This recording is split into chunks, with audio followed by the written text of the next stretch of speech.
ನಮಸ್ಕಾರ. ತಮ್ಮೆಲ್ಲರಿಗೂ ಹಲೋ ಗೆಳೆಯರೇ ನೇರ ಫೋನಿಂಗ್ ಕಾರ್ಯಕ್ರಮಕ್ಕೆ ಪ್ರೀತಿಯಿಂದ ಬರಮಾಡ್ಕೊಳ್ತಾ ಇದ್ದೀನಿ. ಸಹೃದಯ ವೀಕ್ಷಕರೇ, ವಿಕಸಿತ ಭಾರತ 2047 ಇದನ್ನು ಪದೇ ಪದೇ ತಾವೆಲ್ಲ ಕೇಳ್ತಾ ಇದ್ದೀರಿ. ಕೇಂದ್ರ ಸರ್ಕಾರದ ಮಹತ್ವದ ಯೋಜನೆ, ಗುರಿ, ಒಂದು ಸಂಕಲ್ಪ ಅಂದರೆ ತಪ್ಪಾಗಲಾರದು. ಈ ಸಂಕಲ್ಪ ವಿಕಸಿತ ಭಾರತವನ್ನು ಕಟ್ಟಬೇಕು ಅಥವಾ ನಿರ್ಮಾಣ ಮಾಡಬೇಕು ಅನ್ನುವಂಥ ಸಂಕಲ್ಪ ಏನಿದೆ, ಈ ಸಂಕಲ್ಪದ ಅಡಿಯಲ್ಲಿ ಏನೆಲ್ಲ ಕೆಲಸಗಳಾಗ್ತಾ ಇದೆ, ಏನು ಆಗಬೇಕಿದೆ, ಸವಾಲುಗಳೇನು, 2047 ಹೊತ್ತಿಗೆ ಅದು ಸಾಧ್ಯನಾ, ಈ ಎಲ್ಲ ಗೊಂದಲಗಳು ನಿಮಗೂ ಇರ್ಬೋದು, ನನಗೂ ಇದೆ. ಹಾಗಾಗಿ ಈ ಗೊಂದಲವನ್ನು ನಿವಾರಣೆ ಮಾಡೋದಕ್ಕೆ, ಮಾತುಕತೆಯಲ್ಲಿ ಪಾಲ್ಗೊಂಡು ನಿಮ್ಮ ಪ್ರಶ್ನೆಗಳಿಗೆ ಉತ್ತರಿಸೋದಕ್ಕೆ ನಾಡಿನ ಹಿರಿಯ ಆರ್ಥಿಕ ತಜ್ಞರು, ಹಿರಿಯ ಪ್ರಾಧ್ಯಾಪಕರು, ಬೆಂಗಳೂರು ವಿಶ್ವವಿದ್ಯಾಲಯ ಅರ್ಥಶಾಸ್ತ್ರ ವಿಭಾಗ, ಹಾಗೆಯೇ ಲೇಖಕರು ಆದಂಥ ಪ್ರೊಫೆಸರ್ SR ಕೇಶವ್ ಅವರು ನಮ್ಮ ಜೊತೆ ಇದ್ದಾರೆ. ಕೇಶವ್ ಅವರು ರಾಜ್ಯ ಅಥವಾ ರಾಷ್ಟ್ರ ಮಟ್ಟದ ಅಥವಾ ಜಗತ್ತಿನ ಬೇರೆ ಬೇರೆ ದೇಶಗಳ ಆರ್ಥಿಕ ಚಿಂತನೆಯಲ್ಲಿ ಅಧಿಕೃತವಾಗಿ ಮಾತಾಡಬಲ್ಲ ಒಬ್ಬ ಶ್ರೇಷ್ಠ ಆರ್ಥಿಕ ತಜ್ಞರು. ಅಷ್ಟೇ ಅಲ್ಲ, 900ಕ್ಕೂ ಹೆಚ್ಚು ಉಪನ್ಯಾಸಗಳನ್ನು ಇವರು ಕೊಟ್ಟಿದ್ದಾರೆ. ನಮ್ಮ TV ವಾಹಿನಿಯೂ ಸೇರಿದಂತೆ 900ಕ್ಕೂ ಹೆಚ್ಚು ಚರ್ಚೆಗಳಲ್ಲಿ ಭಾಗವಹಿಸಿದ್ದಾರೆ, ಉಪನ್ಯಾಸಗಳನ್ನು ಕೊಟ್ಟಿದ್ದಾರೆ, ಸಮ್ಮೇಳನಗಳಲ್ಲಿ ಭಾಗವಹಿಸಿದ್ದಾರೆ. ಇಷ್ಟೆಲ್ಲ ಹಿರಿಮೆ ಸಾಧಿಸಿರ್ತಕ್ಕಂಥ ಇವರಿಗೆ ನ್ಯಾಷನಲ್ ಟೀಚರ್ಸ್ ಅವಾರ್ಡ್ ಈ ಪ್ರಶಸ್ತಿ ದಕ್ಕಿದೆ. ಹಾಗೆಯೇ ಸೆಂಟ್ರಲ್ ವಿಶ್ವವಿದ್ಯಾಲಯ ಕೇರಳ ಇಲ್ಲಿ ಕಾರ್ಯಕಾರಿ ಸಮಿತಿಯ ಸದಸ್ಯರಾಗಿದ್ದಾರೆ. ಪ್ರಿಯ ವೀಕ್ಷಕರೇ, ಬನ್ನಿ ಶ್ರೀಯುತರೊಂದಿಗೆ ಮಾತುಕತೆಗೆ ಮುಂದಾಗೋಣ. ನೀವು ಪ್ರಶ್ನೆ ಕೇಳೋದಕ್ಕೆ ತಯಾರಿದ್ದೀರಿ ಅಂತ ನಾನು ಭಾವಿಸ್ತೇನೆ. ಪ್ರಶ್ನೆ ಕೇಳುವಾಗ ದಯಮಾಡಿ ನಿಮ್ಮ ಮನೆ TV ಕಡಿಮೆ ಮಾಡಿ, TV ಶಬ್ದವನ್ನು ಕಡಿಮೆ ಮಾಡಿ ಮಾತಾಡಿ. ಪ್ರಶ್ನೆ ಚಿಕ್ಕದಾಗಿ ಚೊಕ್ಕದಾಗಿದ್ದರೆ ಒಳ್ಳೆಯದು. ಆಮೇಲೆ ಕೆಲವರು, ನಾನು ನನ್ನ ಅನುಭವದಲ್ಲಿ ಹೇಳ್ತಾ ಇದ್ದೀನಿ, ಪ್ರಶ್ನೆ ಕೇಳ್ತಕ್ಕಂಥವ್ರು ಒಂದು ಚೀಟಿಯಲ್ಲಿ ಬರ್ಕೊಂಡ್ರೆ ತುಂಬ ಸಂತೋಷ. ಯಾಕೆಂದರೆ ನೇರವಾಗಿ ಕೇಳೋಕ್ಕೆ ಅನುಕೂಲ ಆಗುತ್ತೆ ಅಂತ ನಿಮ್ಮನ್ನು ವಾಹಿನಿಗೆ ಬರಮಾಡ್ಕೊಳ್ತಾ, ಸರ್, ಪ್ರೊಫೆಸರ್ ನಮಸ್ಕಾರ, ಕಾರ್ಯಕ್ರಮಕ್ಕೆ ಪ್ರೀತಿಯ ಸ್ವಾಗತವನ್ನು ಕೊಡ್ತಾ ಇದ್ದೀನಿ. ವಿಕಸಿತ ಭಾರತ ಇದೊಂದು ಸಂಕಲ್ಪ ಅಂತ ನಾವು ಕೇಳ್ತೀವಿ. ಈ ಸಂಕಲ್ಪ ಈ ಹೊತ್ತಿಗೆ ಎಷ್ಟು ಅಗತ್ಯ ಇತ್ತು? ಹಿಂದೆಲ್ಲ ಈ ಥರದ್ದೇನೂ ಆಗಿರಲಿಲ್ವೇ? ಈಗ ನಾವು ಆಜಾದಿ ಕಾ ಅಮೃತ್ ಮಹೋತ್ಸವ ಆಚರಿಸಿದ್ವಿ. 75 ವರ್ಷ ಸ್ವತಂತ್ರ ಬಂದು ಸಂಭ್ರಮದಿಂದ ಇಡೀ ದೇಶಾದ್ಯಂತ ಆಚರಿಸಿದ್ವಿ. ಅವಾಗೇನು ಅಂದ್ರೆ ಒಂದು ರೆಟ್ರಾಸ್ಪೆಕ್ಟ್ ಮಾಡ್ಕೊಂಡ್ರು, ಇಲ್ಲಿವರೆಗೂ ನಾವು ನಡೆದು ಬಂದ ಹಾದಿ ಏನು, ಮುಂದೆ ಏನಾಗಬೇಕು. ಈಗ ಸಾಮಾನ್ಯ ನಾವು ಹೇಳ್ತಿರ್ತೀವಿ, ಹಿಂದೆ ಗುರು ಇರ್ಲಿ ಮುಂದೆ ಗುರಿ ಇರ್ಲಿ. ಸೊ ನಾವು ಗುರಿ ಏನ್ ಇಟ್ಕೋಬೇಕು? ನಾವು 100 ವರ್ಷ ಸ್ವತಂತ್ರ ಆಚರಣೆಯನ್ನು ಮಾಡುವಾಗ, 25 ವರ್ಷ ಇತ್ತುವಾಗ ಏನ್ ನಮ್ ಗುರಿ ಇರಬೇಕು ಅಂದಾಗ, ಇಷ್ಟು ದಿನದಿಂದ ಬಹುಶಃ ನಾನು ಎಕನಾಮಿಕ್ಸ್ ನ ಓದ್ಲಿಕ್ಕೆ ಶುರು ಮಾಡಿದಾಗಿಂದಲೂ ಭಾರತ ಅಭಿವೃದ್ಧಿ ಹೊಂದುತ್ತಿರುವ ರಾಷ್ಟ್ರ ಅಂತಲೇ ಕೇಳ್ಕೊಂಡು ಅದನ್ನೇ ಓದ್ಕೊಂಡು ಅದನ್ನೇ ಪಾಠ ಮಾಡ್ಕೊಂಡು ಬಂದಿದ್ದೀನಿ. ಸೊ ಬಹುಶಃ ಅಂಥದ್ರಲ್ಲಿ ಕೇಂದ್ರ ಸರ್ಕಾರ ಒಂದು ದೃಢ ನಿರ್ಧಾರ ಮಾಡ್ತು, ಇಲ್ಲ ಈ ಒಂದು ಟ್ಯಾಗ್ ಅನ್ನ, ಯಾಕಂದ್ರೆ ನಮ್ಗೆ ಇದು ಪೊಟೆನ್ಷಿಯಲ್ ಇದೆ, ಆದ್ರೆ ನಾವು ಇಲ್ಲಿವರೆಗೂ ಅಭಿವೃದ್ಧಿ ಸಾಧಿಸಕ್ ಆಗಿಲ್ಲ, ಆ ಮಟ್ಟಕ್ಕೆ ಅಭಿವೃದ್ಧಿ ಸಾಧಿಸಕ್ ಆಗ್ಲಿಲ್ಲ. ಸೊ ಬಂದ ದಾರಿಯ ಬಗ್ಗೆ ಗೌರವ ಇದೆ, ಆದ್ರೆ ನಮ್ಮ ಶಕ್ತಿಯ ಅನುಸಾರ ನಾವು ಬೆಳೆದಿಲ್ಲ, ಅದನ್ನ ಈಗ ಸಾಧಿಸುವ ಅಂತೇಳಿ ಇದನ್ನ ಅಮೃತ ಕಾಲದ ಗಳಿಗೆ ಅಂತ ಕರೆದ್ರು. 25 ವರ್ಷ ಏನು, ನಾವು 75 ವರ್ಷ ಆದ ನಂತರ 2022ರಿಂದ ಇನ್ನ 25 ವರ್ಷ ಅಮೃತ ಕಾಲ ಅಂತ ಕರೆದು ಅದಕ್ಕೊಂದು ಗುರಿಯನ್ನು ಹಾಕೊಂಡ್ರು. ಭಾರತ 2047 ವೇಳೆಗೆ ಅಭಿವೃದ್ಧಿ ಹೊಂದಿದ ರಾಷ್ಟ್ರ ಆಗ್ಬೇಕು ಅನ್ನುವಂತಹ ಗುರಿಯನ್ನ ಇಟ್ಕೊಂಡ್ರು. ನೀವು ಗಮನಿಸಿ, ನಮ್ಮ ಜೊತೆಗೆ ಇದ್ದಂತ ಚೈನಾ, ಈಗ ಚೈನಾದ್ದು ನೀವು ನೋಡಿದ್ರೆ ಯಾವಾಗ 1980ರವರೆಗೂ ನಾವು ಅವ್ರ ಜೊತೆಗಿದ್ವಿ. 60ರ ದಶಕದಲ್ಲಂತೂ ನಾವು ಚೈನಾಗಿಂತ GDP ನಮ್ದು ಮುಂದಿತ್ತು. ಈವನ್ ನೀವು GDP ಪರ್ ಕ್ಯಾಪಿಟಾ ತಗೊಂಡ್ರೆ ತುಂಬಾ ಹಿಂದೆ ಅಲ್ಲ, 1990ರಲ್ಲಿ ಭಾರತ ಚೈನಾಕ್ಕಿಂತ GDP ಪರ್ ಕ್ಯಾಪಿಟಲ್ ಮುಂದೆ ಇತ್ತು. ಆದ್ರೆ ನಾನು ನಿಮ್ಗೆ ಅಂಕಿಅಂಶ ಕೂಡ ಕೊಡಬಲ್ಲೆ. 1960ನೇ ಇಸ್ವಿನಲ್ಲಿ ನಾವೇ ಹೆಚ್ಚಿದ್ವಿ ಅಂತ ಹೇಳಿದೆ. ಈಗ 90ಕ್ಕೆ ಬಂದ್ಬಿಡ್ತೀನಿ. GDP ಪರ್ ಕ್ಯಾಪಿಟಾ 90ರಲ್ಲಿ ನಾವು ಅವ್ರಿಗಿಂತ $36 ಜಾಸ್ತಿ ಇದ್ವಿ. ಆದ್ರೆ ಏನಾಯ್ತು, 90ರ ನಂತರ ಅವ್ರ ಬೆಳವಣಿಗೆ ನಾಗಾಲೋಟದಲ್ಲಿ ಸಾಕ್ತು, ನಾವು ಆ ವೇಗಕ್ಕೆ ಹಿಡಿಯಕ್ ಆಗ್ಲಿಲ್ಲ. ಅವ್ರಿಗೆ ಕಾರಣ ಏನಂತ ಹುಡ್ಕೊಂಡಿತ್ತು ಅಂದ್ರೆ, ಒಂದು ಏನಂದ್ರೆ ಅವರು ಮಾರ್ಕೆಟ್ ರಿಫಾರ್ಮ್ಸ್ ನ ಬೇಗ ಮಾಡಿದ್ರು ನಮ್ಗಿಂತ ಮುಂಚೆ, ನಾವು ಸ್ವಲ್ಪ ನಿಧಾನಕ್ಕೆ ಮಾಡಿದ್ವಿ ಅನ್ನೋಂಥದ್ದು ಒಂದು ರೀಸನ್ ಇರ್ಬೋದು. ಆಮೇಲೆ ನೋಡಿ, ಅವರು 369 ನಮ್ದು ಪರ್ ಕ್ಯಾಪಿಟಾ ಇದ್ದದ್ದು, ಇವಾಗ ನಾವು ಬರೀ $2698 ಅಲ್ಲಿ ಇದೀವಿ. ನಾನು ಹೇಳ್ತಿರೋದು 90ಕ್ಕೆ ಕಂಪೇರ್ ಮಾಡಿ 2024ರಲ್ಲಿ ನಾವು $2698 ಇದೀವಿ. ಆದ್ರೆ ಇವತ್ತು ಅವರು $13,312 ಇದ್ದಾರೆ. ಕಲ್ಪಿಸ್ಲಿಕ್ಕೂ ಆಗಲ್ಲ. ತುಂಬಾ.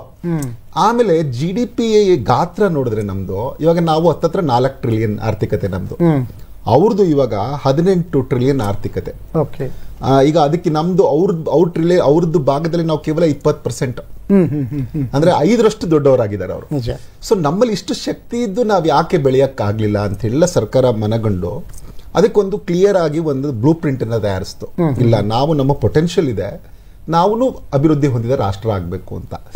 ಈಗ ನೀವು ಸ್ಲೈಡ್ ಅಲ್ಲಿ ನೋಡ್ತಾ ಇದ್ದೀರಿ, 60 ವರ್ಷಕ್ಕೆ ನಾವು 1 ಟ್ರಿಲಿಯನ್ ಆರ್ಥಿಕತೆ ಆಗ್ತೀವಿ, ಅನಂತರ 7 ವರ್ಷಕ್ಕೆ 2 ಟ್ರಿಲಿಯನ್ ಆರ್ಥಿಕತೆ ಆಗ್ತೀವಿ, ಅನಂತರ 5 ವರ್ಷದಲ್ಲಿ 3 ಟ್ರಿಲಿಯನ್ ಆಗ್ತೀವಿ. ಈಗ ನಾವು 5ನೇ ದೊಡ್ಡ ಆರ್ಥಿಕತೆ ಈಗ ನಮ್ಮ ಜಗತ್ತಲ್ಲಿ. ನಮ್ದು ಇವಾಗ ಗುರಿ ಇರೋದು 2026ನೇ ವೇಳೆಗೆ 4ನೇ ಅತಿ ದೊಡ್ಡ ಆರ್ಥಿಕತೆ ಆಗ್ಬೇಕು ಅಂತ, 2027ರ ವೇಳೆಗೆ 3ನೇ ದೊಡ್ಡ ಆರ್ಥಿಕತೆ ಆಗ್ಬೇಕು ಅನ್ನುವಂಥದ್ದು ಇವಾಗ ನಮ್ದು ಕಲ್ಪನೆ ಇದೆ ಭಾರತ ಸರ್ಕಾರದ್ದು.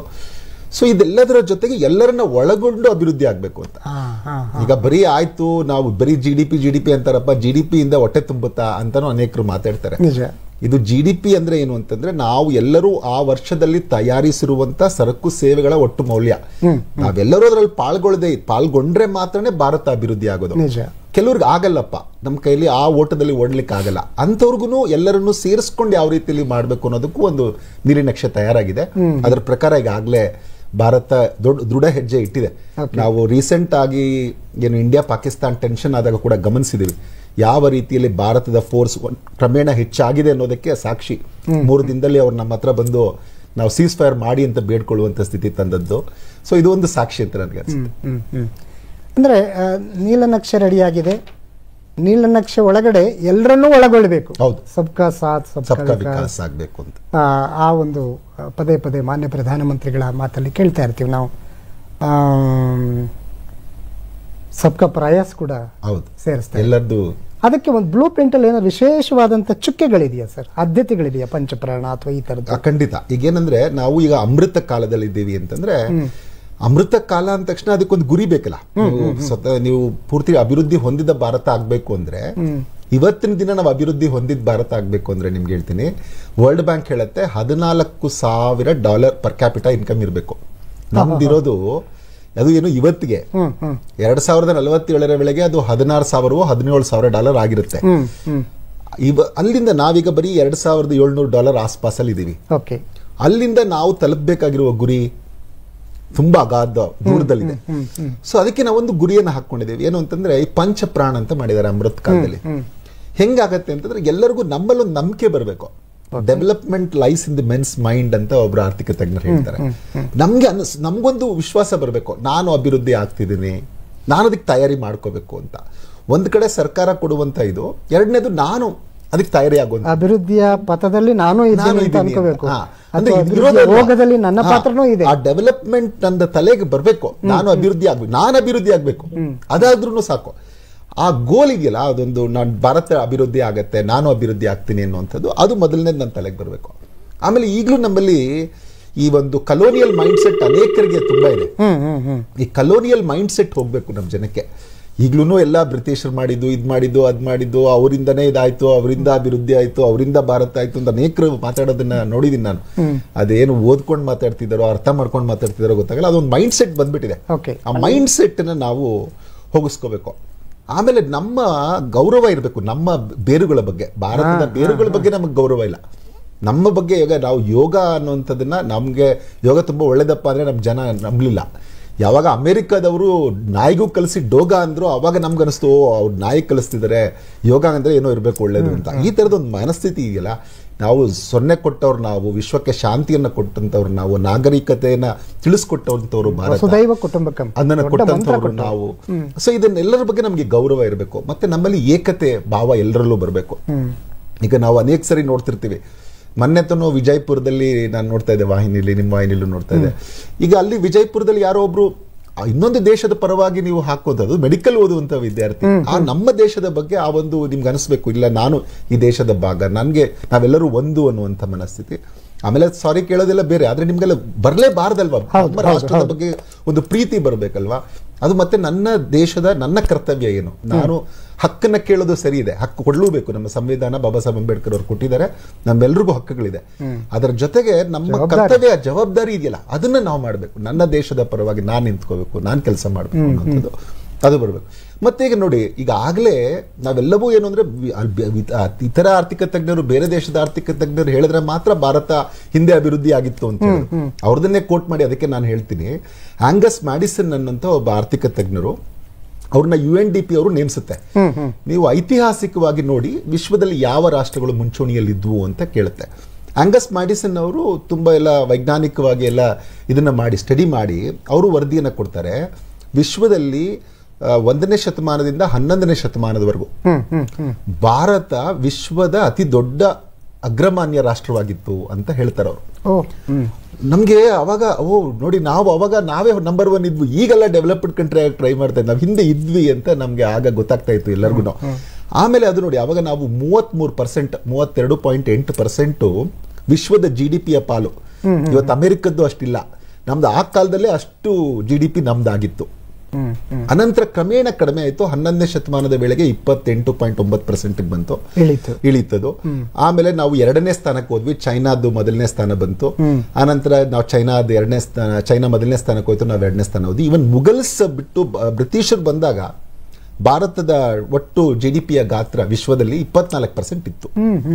ಸೊ ಇಂಥ ಒಂದು ರಾಷ್ಟ್ರ ಇವಾಗ ನಾವು $4 ಟ್ರಿಲಿಯನ್ ಅಂತ ಆಗೋಕ್ಕೆ ಒದ್ದಾಡ್ತಿದೀವಿ ಅಂತಂದ್ರೆ ನಮ್ಮಲ್ಲಿ ಎಷ್ಟು ಇದಿದೆ, ಪೊಟೆನ್ಷಿಯಲ್ ಇದೆ. ನಾವು ಏನ್ ಆಗ್ಬೇಕಾಗಿತ್ತು, ಏನ್ ಆಗಿದೀವಿ ಇವತ್ತು, ಎರಡರ ಮಧ್ಯೆ ದೊಡ್ಡ ಗ್ಯಾಪ್ ಇದೆ. ಆ ಗ್ಯಾಪ್ ಅನ್ನ ಫಿಲ್ ಮಾಡ್ಲಿಕ್ಕಾಗಿನೇ ಇವೆಲ್ಲವನ್ನ ಮಾಡ್ಕೊಂಡು ಬಂದ್ರು. ಅನಂತರ ಈಗ ನೋಡಿ, ಎಲ್ಲದರಲ್ಲೂ ಕ್ಲಿಯರ್ ಆಗಿ ಹೇಳ್ತಿರೋದು ಏನು ಅಂತಂದ್ರೆ, ಈ ಸಪ್ತಋಷಿ ಅನ್ಬೋದು ನೀವು, ಓಕೆ, ಅಥವಾ ಅಮೃತ್ ಕಾಲದ ಪಂಚಪ್ರಾಣ ಅನ್ಬೋದು. ಈಗ ಸಪ್ತಋಷಿಲಿ ಕೂಡ ಮೊದಲನೇ ಆದ್ಯತೆ ಎಲ್ಲರನ್ನ ಒಳಗೊಳ್ಳುವ ಅಭಿವೃದ್ಧಿ ಆಗ್ಬೇಕು. ಅದೇ ಮೇನ್ ಥೀಮ್ ಆಗ್ಬೇಕು. ಯಾಕಂದ್ರೆ ನಮ್ಮಲ್ಲಿ ಒಬ್ಬೊಬ್ರು ಒಂದೊಂದು ಹಂತದಲ್ಲಿದ್ದಾರೆ, ಒಂದೊಂದು ರೀಜನ್ ಕೂಡ. ಈಗ ನಾರ್ತ್ ಕರ್ನಾಟಕ ಒಂದು ಅಭಿವೃದ್ಧಿಯ ಪಥದಲ್ಲಿದೆ, ನಮ್ದು ಒಂದು ಅಭಿವೃದ್ಧಿಯ ಪಥದಲ್ಲಿದೆ. ಅನೇಕರು ಇವನ್ ನೀವು ಜನಸಂಖ್ಯೆಯಲ್ಲಿ ನೋಡಿದ್ರೇನು ಸಹ ಅದೇ ತರ ಆಗುತ್ತೆ. ರಿಚ್ ಒಂದು ಇದರಲ್ಲಿದ್ದಾರೆ, ಪೂರ್ ಒಂದ್ರಲ್ಲಿದ್ದಾರೆ, ಮಿಡಲ್ ಕ್ಲಾಸ್ ಒಂದ್ರಲ್ಲಿದ್ದಾರೆ, ದಲಿತರು ಇರ್ಬೋದು, ಶ್ರೀಮಂತರು ಇರ್ಬೋದು, ಇಲ್ಲ ಅಂತಂದ್ರೆ ನೀವು ಕಾರ್ಮಿಕರು, OBC, ಈ ತರ ನೀವು ಕ್ಯಾಟಗರೈಸೇಷನ್ ಮಾಡಿದ್ರೆ ಒಬ್ಬೊಬ್ರು ಒಂದೊಂದು ಅಭಿವೃದ್ಧಿಯ ಪಥದಲ್ಲಿ ಹಂತದಲ್ಲಿದ್ದಾರೆ. ಸೊ ಎಲ್ಲರನ್ನೂ ಒಳಗೊಂಡು ಒಂದು ಹಂತಕ್ಕೆ ತಗೊಂಡೋಗ್ಬೇಕು, ಎಲ್ಲರನ್ನೂ ಅಭಿವೃದ್ಧಿಯ ಪಥಕ್ಕೆ ತಗೊಂಡೋಗ್ಬೇಕು ಅನ್ನೋಂಥದ್ದು. ಈವನ್ ಕಟ್ಟಕಡೆಯ ವ್ಯಕ್ತಿಗೆ ಇದು ರೀಚ್ ಆಗಬೇಕು ಅಭಿವೃದ್ಧಿ, ಆ ತರ ಮಾಡಬೇಕು. ಎಲ್ಲ ಇನ್ಫ್ರಾಸ್ಟ್ರಕ್ಚರ್ ನ ಡೆವಲಪ್ ಮಾಡಬೇಕು, ಅದನ್ನ ಗ್ರೀನ್ ಡೆವಲಪ್ಮೆಂಟ್ ಮಾಡಬೇಕು. ಮೇನ್ ಏನು ಅಂತಂದ್ರೆ, ಈಗೆಲ್ಲರೂ ಡೆವಲಪ್ ಮಾಡಿದ್ದಾರೆ, ಅಮೆರಿಕ, ಯುರೋಪ್ ಎಲ್ಲ ಡೆವಲಪ್ ಮಾಡಿದ್ದಾರೆ. ಅವರು ಈ ಪರಿಸರನ ಸಾಕಷ್ಟು ಹಾನಿ ಮಾಡಿ ಅಭಿವೃದ್ಧಿ ಆಗಿದ್ದಾರೆ. ಆದ್ರೆ ಭಾರತ ಈಗಾಗಲೇ ತೀರ್ಮಾನ ಮಾಡಿರೋದೇನಂದ್ರೆ, ನಾವು ಅಭಿವೃದ್ಧಿ ಆಗೇ ಆಗ್ತೀವಿ, ಆದ್ರೆ ಹಸಿರು ಅಭಿವೃದ್ಧಿ ಆಗ್ತೀವಿ, ಹಸಿರು ಅಭಿವೃದ್ಧಿ ನಾವು ಸಾಕ್ತೀವಿ ಅಂತ. ನಾವು ಪೊಲ್ಯೂಷನ್ ಇವ್ರು ಮಾಡಿದಷ್ಟು ಮಾಡಿ ಅಭಿವೃದ್ಧಿ ಆಗಲ್ಲ, ನಾವು ಇತರ ಜಗತ್ತಿಗೆ, ಇತರರಿಗೆ ಮಾದರಿ ಆಗುವಂತ ಅಭಿವೃದ್ಧಿಯನ್ನ ಸಾಗಿಸ್ತಾ ಇದೀವಿ. ನೀವು ಉದಾಹರಣೆಗೆ ಈಗ ನಾವು ಗ್ರೀನ್ ಸೋಲಾರ್ ಪ್ಯಾನಲ್ಸ್ಗೆ ಕೊಡ್ತಿರುವಂತ ಇದನ್ನ ಗಮನಿಸಿದ್ರೆ, ನೀವು ಇವನ್ ಸರ್ಕಾರ ಅದಕ್ಕೆ 75,000 ಇವನ್ ಸಬ್ಸಿಡಿ ಕೊಡ್ತಾ ಇದೆ, ನೀವು ಮನೆ ಮೇಲೆ ಹಾಕ್ಸ್ಕೊಂಡು ಕರೆಂಟ್ ತಯಾರಿಸಲಿಕ್ಕೆ ಮಾಡಿದ್ರೆ. ಆ ತರದ್ದು ಒಂದೊಂದು ಪ್ಲಾನ್ ಮಾಡಿ ಇವತ್ತು ನಾವು ರಿನ್ಯೂವಬಲ್ ಎನರ್ಜಿ ರಿಸೋರ್ಸಸ್ ನ ಮಾಡ್ತಾ ಇದೀವಿ. ಎಲೆಕ್ಟ್ರಿಕ್ ವೆಹಿಕಲ್ಸ್ಗೆ ಹೆಚ್ಚು ಒತ್ತು ಕೊಡ್ತಾ ಇದೀವಿ. ಒಂದು ನೀವು ಬೆಂಗಳೂರಲ್ಲೇ ನೋಡಿದ್ರೆ ಎಷ್ಟು ಎಲೆಕ್ಟ್ರಿಕ್ ವೆಹಿಕಲ್ಸ್ ಬಂದಿದೆ. ಸೊ ಅದಕ್ಕೆಲ್ಲ ಸಬ್ಸಿಡಿ ಕೊಟ್ಟು ಜನ ಆ ಕಡೆಗೆ ಹೋಗುವ ರೀತಿಯಲ್ಲಿ ಮಾಡ್ತಾ ಇದೀವಿ, ಪೊಲ್ಯೂಷನ್ ಕಡಿಮೆ ಮಾಡಿ. ಸೊ ಈ ರೀತಿಯಲ್ಲಿ ಮಾಡೋದ್ರಿಂದ ಏನಾಗುತ್ತೆ, ವಿಶ್ವಕ್ಕೆ ನಾವು ಮತ್ತೆ ಮಾದರಿ ಆಗುವಂತಹ ದಿನಗಳು ದೂರ ಇಲ್ಲ. ಅದ್ರ ಖಂಡಿತ ಸವಾಲಿದೆ, ಖಂಡಿತ ಅದನ್ನ ನಾವು ಚರ್ಚೆ ಮಾಡೋಣ. ಆಮೇಲೆ ಫೈನಾನ್ಷಿಯಲ್ ಸೆಕ್ಟರ್ನು ಡೆವಲಪ್ ಮಾಡಬೇಕು. ಈಗ್ಲೂ ಮನಿ ಲೆಂಡರ್ಸ್ ನ ಡಿಪೆಂಡ್ ಆಗಿರುವಂತ ರೈತರು ಇದ್ದಾರೆ.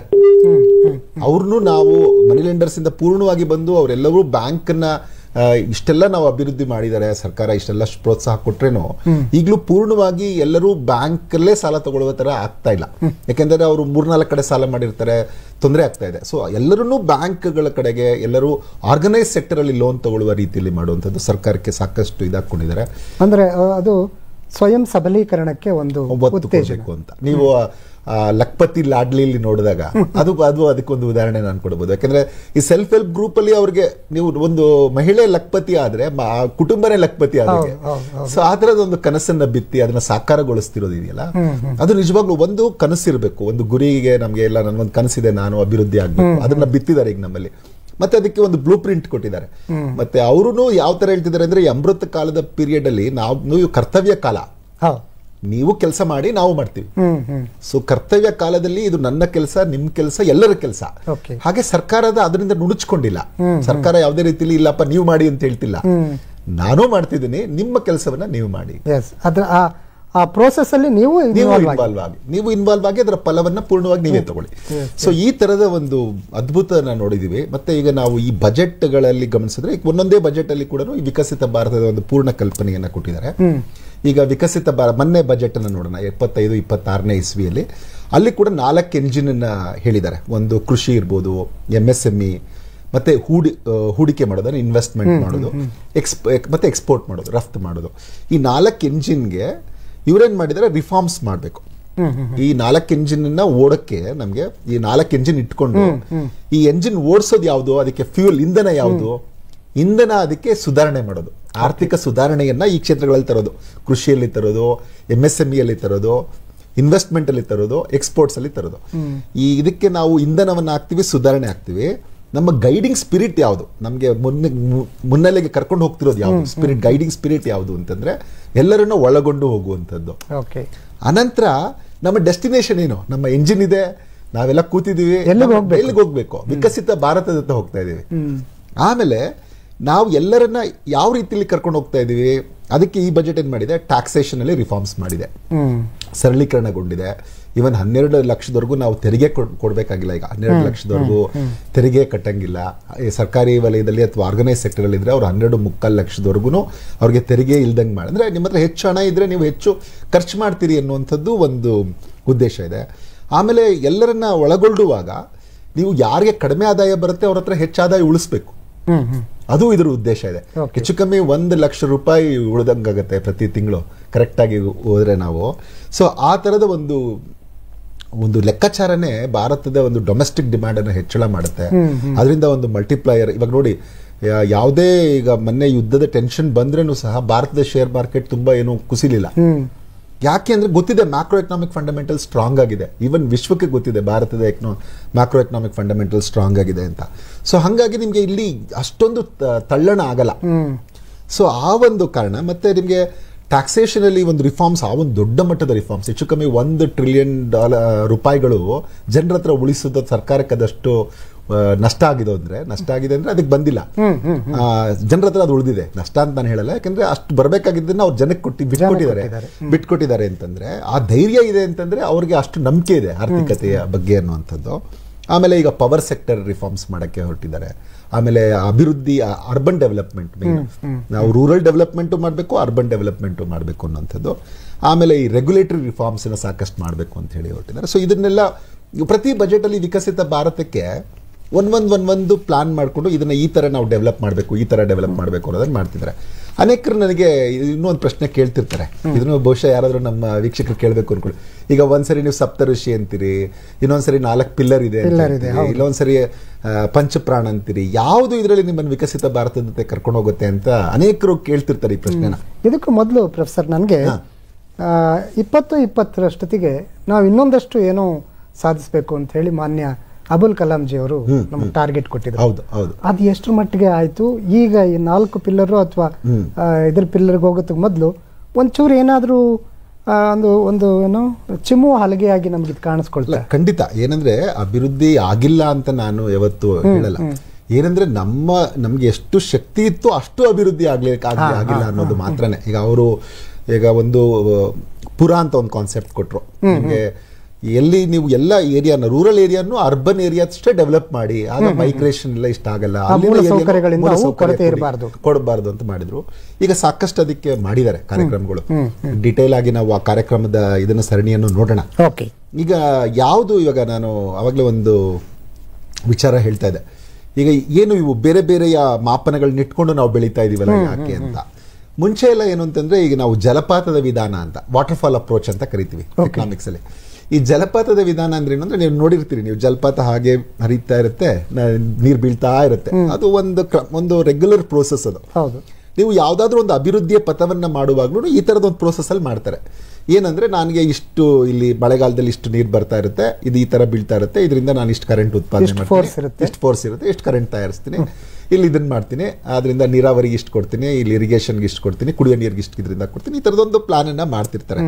ಅಂದ್ರೆ ಇಲ್ಲಿ ಏನಂದ್ರೆ ಇದೊಂದು ಪ್ರೀ ಡಿಟರ್ಮೈನ್ಡ್, ಮುಂಚೆನೆ ನಾವು ಯೋಚನೆ ಮಾಡ್ಬಿಟ್ಟಿದೀವಿ, ಇಷ್ಟು ಬರುತ್ತೆ, ಇಷ್ಟು ನೀರು ಬರುತ್ತೆ, ಇಷ್ಟು ನಾವು ಕರೆಂಟ್ ತಯಾರಿಸ್ತೀನಿ, ಇಷ್ಟು ನಾನು ಇರಿಗೇಷನ್ಗೆ ಕೊಡ್ತೀನಿ, ಎಲ್ಲ ಪ್ಲಾನ್ ಮಾಡಿಬಿಟ್ಟಿದ್ದೀವಿ. ಡಿಟೇಲ್ಡ್ ಪ್ಲಾನಿಂಗ್ ಮಾಡಿರ್ತೀವಿ, ಅದನ್ನ ಹೆಂಗೆ ಇಂಪ್ಲಿಮೆಂಟ್ ಮಾಡಬೇಕು ಅಂತ ಲೆಕ್ಕ ಹಾಕಿರ್ತೀವಿ. ಬಹುಶಃ ನಾವು 90ರ ದಶಕದವರೆಗೂ ಇದೇ ತರದ ಪ್ಲಾನಿಂಗ್ ಮಾಡ್ಕೊಂಡು ಬಂದಿದ್ದೀವಿ. ಆದ್ರೆ ಇತ್ತೀಚೆಗೆ ನಮ್ಮ ಪ್ಲಾನಿಂಗ್ ಅಲ್ಲಿ ಒಂದು ಬದಲಾವಣೆ ಬಂದಿದೆ. ಅದೇನಂತಂದ್ರೆ ಎಜೈಲ್ ಅಪ್ರೋಚ್ ಅಂತ. ಎಜೈಲ್ ಅಂದ್ರೆ ಈಗ ನಿಮ್ಗೆ ನೋಡಿದಿರ ಇದ್ದಕ್ಕಿದ್ದಂಗೆ ಏನಾದರೂ ಅನಿಶ್ಚಿತತೆ ಬರ್ಬೋದು. ನನ್ಗೆ ಯಾವಾಗಲೂ ನಾನು ಎಕನಾಮಿಕ್ಸ್ ಅಲ್ಲಿ ಗಮನಿಸ್ತಾ ಇರೋದೇನು ಅಂತಂದ್ರೆ, ಈಗ ಆರ್ಥಿಕ ಸ್ಥಿತಿಗಳನ್ನು ಗಮನಿಸಿದ್ರೆ ನಿಮಗೆ ಅನಿಶ್ಚಿತತೆ ಅನ್ನುವಂಥದ್ದು ನಿರಂತರವಾಗಿರುವಂತ ಕ್ರಿಯೆ. Uncertainty is the only certainty. ಯಾವುದು ನಿಮ್ಗೆ ಸರ್ಟನ್ ಆಗಿದೆ ಅಂತ ನಾನು ಕೇಳಿದ್ರೆ ಅನ್ಸರ್ಟನಿಟಿನೇ ಒಂದು ಸರ್ಟನಿಟಿ. ದಿಢೀರ್ ಬದಲಾವಣೆ ಆಗಿರುತ್ತೆ ನಿಮ್ಗೆ. ಇದ್ದಕ್ಕಿದ್ದಂಗೆ ನಾಳೆ ಬೆಳಿಗ್ಗೆ ಇನ್ನೊಂದೇನೋ ಒಂದು ಬದಲಾವಣೆ ಆಗಿರುತ್ತೆ. ಅದರಿಂದ ನಮ್ಮ ಆರ್ಥಿಕತೆಗೆ ತೊಂದರೆ ಆಗ್ತಾ ಇರುತ್ತೆ, ಅಥವಾ ಅದರಿಂದ ಒಳ್ಳೇದು ಆಗ್ಬೋದು. ಸೊ ಈ ತರದ್ದು ಅನೇಕವಾಗ್ತಿರ್ತವೆ. ಈ ತರ ಒಂದು ಫೀಡ್ಬ್ಯಾಕ್ ಅನ್ನ ತಗೊಂಡು ನಮ್ಗೆ ಫ್ಲೆಕ್ಸಿಬಲ್ ಆಗಿ ನಾವು ಅನ್ಕೊಂಡಿದೀವಿ ಇಲ್ಲಿ ನೀರು ಇಷ್ಟು ಬರ್ತಾ ಇದೆ, ಇಲ್ಲ ಮಳೆ ಕಡಿಮೆ ಆಗಿದೆ, ಇಲ್ಲ ಅಲ್ಲೆಲ್ಲೋ ನೀರು ಇದಾಗಿದೆ ಅಂದ್ರೆ ಇಮಿಡಿಯೇಟ್ ಆಗಿ ಚೇಂಜ್ ಮಾಡಿ ಅದನ್ನ ಹಿಂಗೆ ಅದಕ್ಕೆ ನಾವು ಬದಲಿ ವ್ಯವಸ್ಥೆ ಮಾಡ್ಕೋಬೇಕು. ಸಿನಾರಿಯೋ 1 ಹಿಂಗಿದ್ರೆ ಓಕೆ, ಸಿನಾರಿಯೋ 2 ಹಿಂಗ್ ಚೇಂಜ್ ಆದ್ರೆ ಹಿಂಗೆ ಓಕೆ, 2 ಆಗಿದ್ರೆ 3ನೇದಕ್ಕೂ ನಾವು ರೆಡಿ ಇದ್ದೀವಿ. ಈ ತರದ ಒಂದು ಎಜೈಲ್ ಅಪ್ರೋಚ್ ನ ಈಗ ಸರ್ಕಾರ ತಗೊಳ್ತಾ ಇದೆ. ಇದರಿಂದ ಏನಂದ್ರೆ ಫ್ಲೆಕ್ಸಿಬಲ್ ಇರುತ್ತೆ ನಮ್ಮ ರೆಸ್ಪಾನ್ಸ್. ನಾವು ನಾವು ಇದನ್ನೇ ಪ್ಲಾನ್ ಮಾಡಿಲ್ಲ, ಒಂದ್ ವೇಳೆ ಇದೇನಾದ್ರು ಪ್ರಾಬ್ಲಮ್ ಆಗಿದೆ. ಕೋವಿಡ್ ಬಂತು ನೋಡಿ, ಬೇರೆ ಆರ್ಥಿಕತೆಗಳು ತುಂಬಾ ನಲಗ್ಬಿಟ್ಟು, ಇವನ್ ಅಮೆರಿಕದಂತ ಆರ್ಥಿಕತೆಗಳು ನಮ್ಮಷ್ಟು ಬೇಗ ರಿಕವರ್ ಆಗಿಲ್ಲ. ಹೌದು, ಮತ್ತೆ ನಾವು 2 ವರ್ಷದಿಂದ ಹಿಂದೆ ಹೋಗಿದ್ವಿ. ನಾವೇನು ನಮಗೂ ಏಟಾಯ್ತು, ಆದ್ರೆ 2 ವರ್ಷ ಹಿಂದಕ್ಕೆ ಹೋದ್ರೆ ನಾವು ಬೇಗನೆ ಮುಂದಕ್ಕೆ ಬಂದ್ವಿ. ಸೊ ಅದು ಈ ಎಜೈಲ್ ಅಪ್ರೋಚ್ ಇಂದ ಸಾಧ್ಯ ಆಗಿದ್ದು. ಯಾಕಂದ್ರೆ ನಾವೇನ್ ಮಾಡ್ತೀವಿ, ಈ ಸೇಫ್ಟಿ ನೆಟ್ ಬಫರ್ಸ್ ಇಟ್ಕೊಂಡಿರ್ತಾರೆ. ಇದರಲ್ಲಿ ಯಾವ್ಯಾವ ತರದ ಸೇಫ್ಟಿಯ ನೆಟ್ ಗಳನ್ನ ಇಟ್ಕೊಂಡಿರ್ತಾರೆ. ಹಿಂಗೇನಾದ್ರು ಆಗಿ ಒಂದ್ ವೇಳೆ ತೊಂದರೆ ಆದ್ರೆ ಅವ್ರನ್ನ ಎಷ್ಟು ಜನಕ್ಕೆ ಯಾರಿಗೆ ತೊಂದರೆ ಆಗಿದೆ, ಮಾರ್ಜಿನಲೈಸ್ ಸೆಕ್ಷನ್ಸ್ ತೊಂದರೆ ಆಗಿದೆ, ಅನ್ಆರ್ಗನೈಸ್ ಸೆಕ್ಟರ್ ತೊಂದರೆ ಆಗಿದೆ, ಅವ್ರಿಗೆ ಹೆಂಗೆ ರಕ್ಷಿಸಬೇಕು ಅಂತ ಆಮೇಲೆ ಫ್ಲೆಕ್ಸಿಬಲ್ ಆಗಿದ್ದು ಮತ್ತೆ ಬೇರೆ ಸ್ಟ್ರಾಟಜಿ ಮಾಡಿ ಮುಂದಕ್ಕೆ ಹೋಗ್ತಾರೆ. ಸೊ ಈ ತರದ ಒಂದು ಪ್ಲಾನ್ ಅನ್ನು ಅನುಸರಿಸ್ತಿರೋದ್ರಿಂದ ಈಗ ನೀವು ಯಾವಾಗ ಅನ್ಎಂಪ್ಲಾಯ್ಮೆಂಟ್ ಒಂದು ಸ್ವಲ್ಪ ನೋಡಿ, ಕೋವಿಡ್ ಟೈಮಲ್ಲಿ ಅನ್ಎಂಪ್ಲಾಯ್ಮೆಂಟ್ ತುಂಬಾ ಜಾಸ್ತಿ ಆಯ್ತು. ಅವಾಗ ಎಂಪ್ಲಾಯ್ಮೆಂಟ್ ಹಿಂಗೆ ಕ್ರಿಯೇಟ್ ಮಾಡೋದು. ನಮ್ಮಲ್ಲಿ ಮುಂಚೆಯಿಂದ ನಾವು ಹೇಳ್ತಾ ಇದ್ವಿ ಬಡತನ ಜಾಸ್ತಿ ಇದೆ, ಬಡತನ ಹೋಗಿಸ್ಬೇಕಂತ. ಇವಾಗ ನಿಮ್ಗೆ ಮೊನ್ನೆ SBI ವರದಿ ಹೇಳುತ್ತೆ, ಭಾರತದಲ್ಲಿ 4.5% 5% ಬಡವರಿದ್ದಾರೆ ಭಾರತದಲ್ಲಿ ಅಂತ. ಸೊ 5%ಗಿಂತ ಕಡಿಮೆ ಬಡವರು ಭಾರತದಲ್ಲಿ. ಇದು ಫಸ್ಟ್ ಟೈಮ್ ಈ ತರದೊಂದು ಕೇಳಕ್ಕೆ. ಆದ್ರೆ ಇನ್ನು ನೀವು ಮಲ್ಟಿ ಡೈಮೆನ್ಷನಲ್ ಪಾವರ್ಟಿ ಇಂಡೆಕ್ಸ್ ಅಲ್ಲಿ ಹೋದ್ರೇನು ಕೂಡ ಭಾರತದಲ್ಲಿ ಕೇವಲ 11.96% ಬಡವರು ಇರ್ತಾರೆ. ಇವನ್ ವರ್ಲ್ಡ್ ಬ್ಯಾಂಕ್ ಹೇಳ್ತಿರೋದು 9% ಇವತ್ತು ನಮಗೆ. ಸೊ ಯಾವುದೇ ಮಾನದಂಡದಲ್ಲಿ ಅನುಸರಿಸಿದ್ರೇನು ಇವತ್ತು ಬಡತನ ಕಡಿಮೆ ಆಗ್ತದೆ. ಅಂದ್ರೆ ಈ ತರದ ಒಂದು ಅಪ್ರೋಚ್ ಇದೆ. ಎಲ್ಲಿ ಯಾವ ಪಾಕೆಟ್ ಅಲ್ಲಿ ತೊಂದರೆ ಆಗ್ತಾ ಇದೆ ಅದನ್ನ ಹೋಗಿ ಸರಿ ಮಾಡುವಂತದ್ದು. ಆ ತರದ ಒಂದು ಅಪ್ರೋಚ್ ಇಂದ ನಮ್ಗೆ ತುಂಬಾನೇ ಅಭಿವೃದ್ಧಿ ನಾವು ಕಾಣ್ತಾ ಇದೀವಿ. ಯಾಕಂದ್ರೆ ಪ್ರಿಫಿಕ್ಸ್ಡ್ ಆಗ್ಬಿಟ್ರೆ ಏನಾಗುತ್ತೆ, ಇರ್ಲಿ ಆಗತ್ತೆ, ಇವತ್ತಾಗತ್ತೆ, ನಾಳೆ ಆಗತ್ತೆ ಅಂತ ನಾವು ಕಾಯ್ತಾ ಇರ್ತೀವಿ. ಇಲ್ಲಿ ಆ ತರ ಆಗ್ತಾ ಇಲ್ಲ. ಒಂದ್ ಸ್ವಲ್ಪ ಅಲ್ಲಿ ಇದಾಗ್ತಿದ್ದಂಗೆನೆ ಅಲ್ಲಿ ಅದೇನ್ ಚೇಂಜ್ ಆಗಿದೆ ನೋಡಿ, ಅಲ್ಲಿ ಏನ್ ಚೇಂಜ್ ಮಾಡಬೇಕು. ಇವಾಗ ಆಧುನಿಕ ತಂತ್ರಜ್ಞಾನ ಬಳಸಿ ಇದು ಮಾಡಬೇಕು. ಇವಾಗಲೇ ಟ್ರೈನಿಂಗ್ ಕೊಡಕ್ ಶುರು ಮಾಡಿದ್ದಾರೆ ಸ್ಕಿಲ್ ಡೆವಲಪ್ಮೆಂಟ್ ಅಲ್ಲಿ. ಏನೇನು ನಾಳಿನ ಜಗತ್ತಿಗೆ ಅಂದ್ರೆ ಇದು ಹೆಂಗೆ ಅಂದ್ರೆ ಫ್ಯೂಚರ್ ಅಲ್ಲಿ ಏನ್ ಪ್ರಾಬ್ಲಮ್ ಬರುತ್ತೆ ಅಂತ ನಮಗೆ ಗೊತ್ತಿಲ್ಲ. ನಿಮ್ಗೆ ಫ್ಯೂಚರ್ ಪ್ರಾಬ್ಲಮ್ ಅಲ್ಲಿ ಬಂದ್ರೆ ಈ ತರ ಬಂದ್ರೆ ನೀವು ಅದನ್ನ ಇವತ್ತು ಸಾಲ್ವ್ ಮಾಡೋದನ್ನ ಟೆಕ್ನಿಕ್ಸ್ ನ ಹೇಳ್ಕೊಡುವಂತವರೆಗೂ ಭಾರತ ಈಗ ಮುಂದಕ್ಕೆ ಹೋಗ್ತಾ ಇರುವಂತದ್ದು. ಇವೆಲ್ಲ ಮುಂಚೆ ನಾವು ಯಾವುದೋ ಸಿನಿಮಾಗಳಲ್ಲಿ, ಹಾಲಿವುಡ್ ಮೂವಿಗಳಲ್ಲೋ ಇನ್ನೆಲ್ಲೋ ನೋಡ್ತಾ ಇದ್ವಿ. ಆದ್ರೆ ವಾಸ್ತವಿಕವಾಗ್ಲೂ ಈ ತರದ ಒಂದು ಸಿನಾರಿಯೋಗಳು ಬಂದ್ರೆ, ಏನು ಡಾರ್ಕ್ ಅಲ್ಲಿ ಇದ್ದಾಗ್ಲೂ ಮುಂದೆ ಏನಾಗದ್ ಗೊತ್ತಿಲ್ಲ ನಮ್ಗೆ, ನಾಳೆ ಏನಾಗದ್ ಗೊತ್ತಿಲ್ಲ ಅಂತದ್ದು. ಇನ್ನ ಒಂದು 5 ವರ್ಷ 10 ವರ್ಷ ನಾವೀಗಾಗಲೇ 2047 ಪ್ಲಾನ್ ಮಾಡ್ಕೊಂಡಿದೀವಿ. ಸೊ ಅಲ್ಲಿವರೆಗೂ ಏನೇನಾದ್ರೇನು ಹೆಂಗೆ ನಾವು ರೆಡಿ ಆಗ್ಬೇಕು. ಸೊ ಈ ತರದ ಒಂದು ಅಭಿವೃದ್ಧಿಯ ಪಥ ನಮ್ಮಲ್ಲಿ ಇದೆ. ಓಕೆ, ಅದೇ 4 ಪಿಲ್ಲರ್ಗಳು ಯಾರನ್ನ ಟಾರ್ಗೆಟ್ ಮಾಡಲಾಗಿದೆ. ಒಂದು ಮುಖ್ಯವಾಗಿ ಇಲ್ಲಿ ಏನು ಅಂತಂದ್ರೆ, ನಾವು ಗರೀಬ್ ಇರ್ಬೋದು, ಅಂದ್ರೆ ನಾವು ಬಡವ್ರ ಬಗ್ಗೆ ಮಾತಾಡಿದ್ವಿ, ಯುವಕರ ಬಗ್ಗೆ, ಮತ್ತೆ ಮಹಿಳೆಯರ ಬಗ್ಗೆ. ಸೊ ಈ ತರದ್ದು, ಮತ್ತೆ ಇನ್ನೊಂದು ಕಿಸಾನ್, ರೈತರು ಇಲ್ಲದೆ ಜಗತ್ತು ಇಲ್ಲ. ಸೊ ಹಾಗಾಗಿ ಮತ್ತೆ ನೋಡಿ, ಇನ್ನೊಂದೇನು ಅಂದ್ರೆ ಮುಖ್ಯವಾಗಿ ಯುವಕರು ಇವತ್ತು ಭಾರತ ದೇಶದ ಜೀವನಾಡಿ. ಇಡೀ ವಿಶ್ವದಲ್ಲಿ ಬಹುತೇಕ ರಾಷ್ಟ್ರಗಳು, ಯುರೋಪ್, ಅಮೆರಿಕನು ಸೇರ್ಕೊಂಡು, ಚೈನಾನು ಸೇರ್ಕೊಂಡು ಈಗ ಅವಕ್ಕೆಲ್ಲ ಏಜ್ ಆಗ್ತಾ ಇದೆ. ಆದ್ರೆ ಭಾರತ ಇವತ್ತು ಯಂಗ್ ಎಕಾನಮಿ. ನಮ್ದು ಆವರೇಜ್ ಏಜ್ ಇವತ್ತು 28.5 ವರ್ಷ ನಮ್ದು ಭಾರತದ್ದು.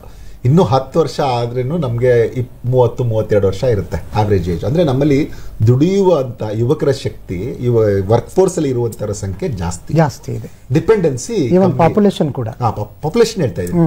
ಸೊ ನಾವು ಅದಕ್ಕೆ ಡೆಮೋಗ್ರಫಿಕ್ ಡಿವಿಡೆಂಡ್ ಅಂತ ಅದು ಭಾರತ ಎಂಜಾಯ್ ಮಾಡ್ತಾ ಇದೆ.